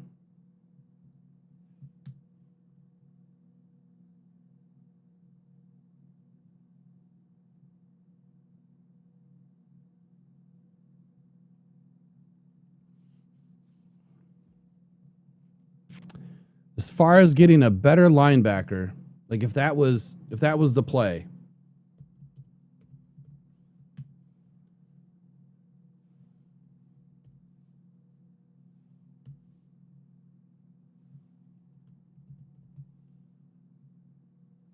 there was definitely a will linebacker sitting there. I would have taken Caleb Elarms over Jimmy Rolder. Now he may not have fit the Lions profile. I don't know. Like I don't know. I guess I just don't know like what exactly, was their point with taking another Michigan player. Like if there was really, some people are saying there was a point with it. I don't know if there was really a point with it. They had to have thought that he was a better player than Orr. But Orr is just as good. And in my opinion, he's starting out as a backup. When you look at his usage over the last couple of years, he started at Cal, then he went to TCU. He had 851 snaps last year. Rolder had like 470. This guy had double the snaps in one season. That tells you a lot more about the player. He was targeted 20 times, had 11 completions, 55% completion rate. All right. He only gave up 85 yards the whole season. He had no interceptions, 2 PBUs. He had a minus 6.2 on the EPA. He was on the field 17% of the time in man, 43% of the time in zone. His pressure rate was 22%. He blitzed 27% of the time. That definitely fits. He had 4 sacks, 25 pressures as a will linebacker. Doesn't that sound like more of the player that you want versus Jimmy Rolder? I mean, again, when you compare the profile, kind of giving you guys the video, but the video that I did or doing, still working. When you look at the profile here, so Jimmy last year also had 2 sacks, 12 pressures, and he blitzes 24% of the time. Or he was in on the blitz packages 24% of the time. So pretty close. Sack percentage is fairly close. But Caleb Elarms-Orr had 132 tackles last year. 12 TFLs. 132 tackles to Jimmy's 76 and 8. I still feel like Caleb Elarms-Orr was the better player. I do. Rolder was 167th overall on the consensus. Elarms-Orr was 140th and the 6th overall position. And Jimmy Rolder was somehow the 6th overall position as well. That makes no sense to me. Both had the same grade, 5.9. But Caleb Elarms-Orr was just the better player. As far as the things that matter to me, Elarms-Orr has 1 inch longer arms, same size. Jimmy might be an inch taller, but they're about the same size. Elarms-Orr is definitely more explosive. Their 40s were, I don't know Rolder's 40, but I've been told it's fairly slow, like 4.7. Elarms-Orr runs a 4.47. So, and he also ran a 4.41 in the shuttle, which is pretty good. Rolder beat him with a 4.26. So, I probably would have taken Elarms-Orr. But it is what it is. But players behind, outside of that, I'm still looking for a safety, right? I'm still looking for a safety. They had Genesis Smith that went at 131. And that was really it beside Jaden Kennedy in the 4th round. And then when you go to the 5th round, you had Kamari Ramsey. You had Zaki Wheatley at 151. The Lions took Keith Abney at 157. DeMonte Capehart unfortunately went off at 155, right about where I had him going off in a lot of my mock drafts.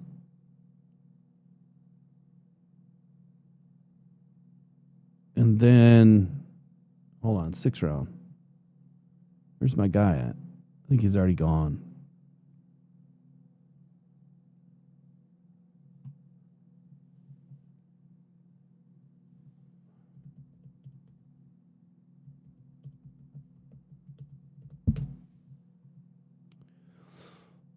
The guy that just made a ton of sense, and I have to look and see exactly where he went, but I think it was round 5, which was behind Rolder, right? Where was our picks at? Pick 27.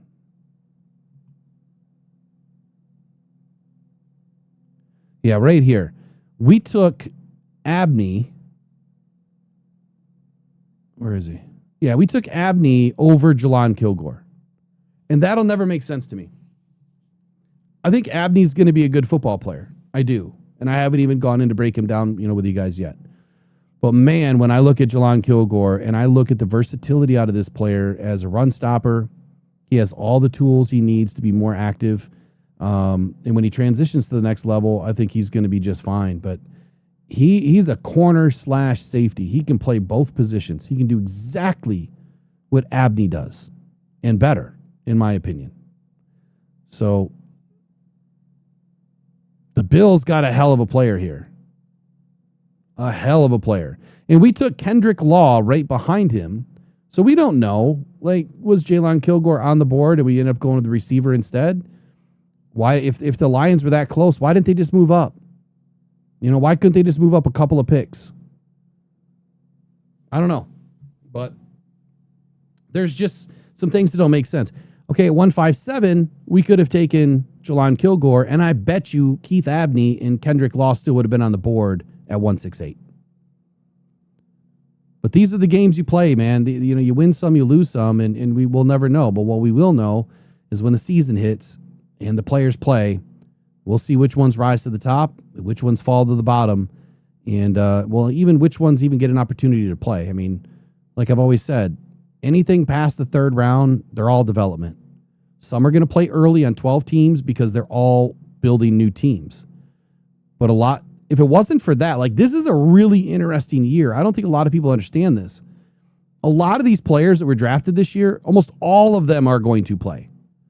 Because a lot of teams that are rebuilding right now, they need guys. They need butts and seats, man. They need guys on the field. And that's what you're going to see. So a lot of these players are going to get some action. And I think that's going to be the best analysis that we're going to have on these players is what they actually do. And with that, I'm going to yield back my time, and I'm going to get out of here. And I'm not sure if I'm seeing you guys tomorrow. So I would say that, but I don't know. But I'll see you in the next one, whenever that is. Hope you guys enjoyed the show. Make sure you guys please like, share, subscribe, do the thing. Always do the thing. Do the thing and pass it on to a friend to do the thing. And, man, football can't come fast enough. Oh, the other thing, too.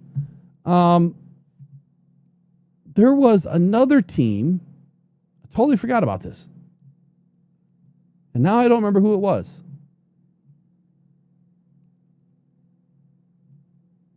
Hold on.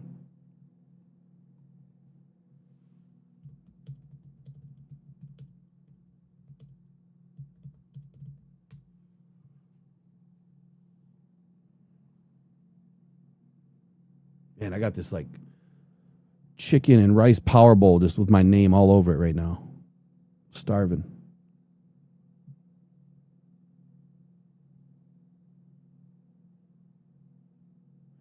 Could have sworn there was another team.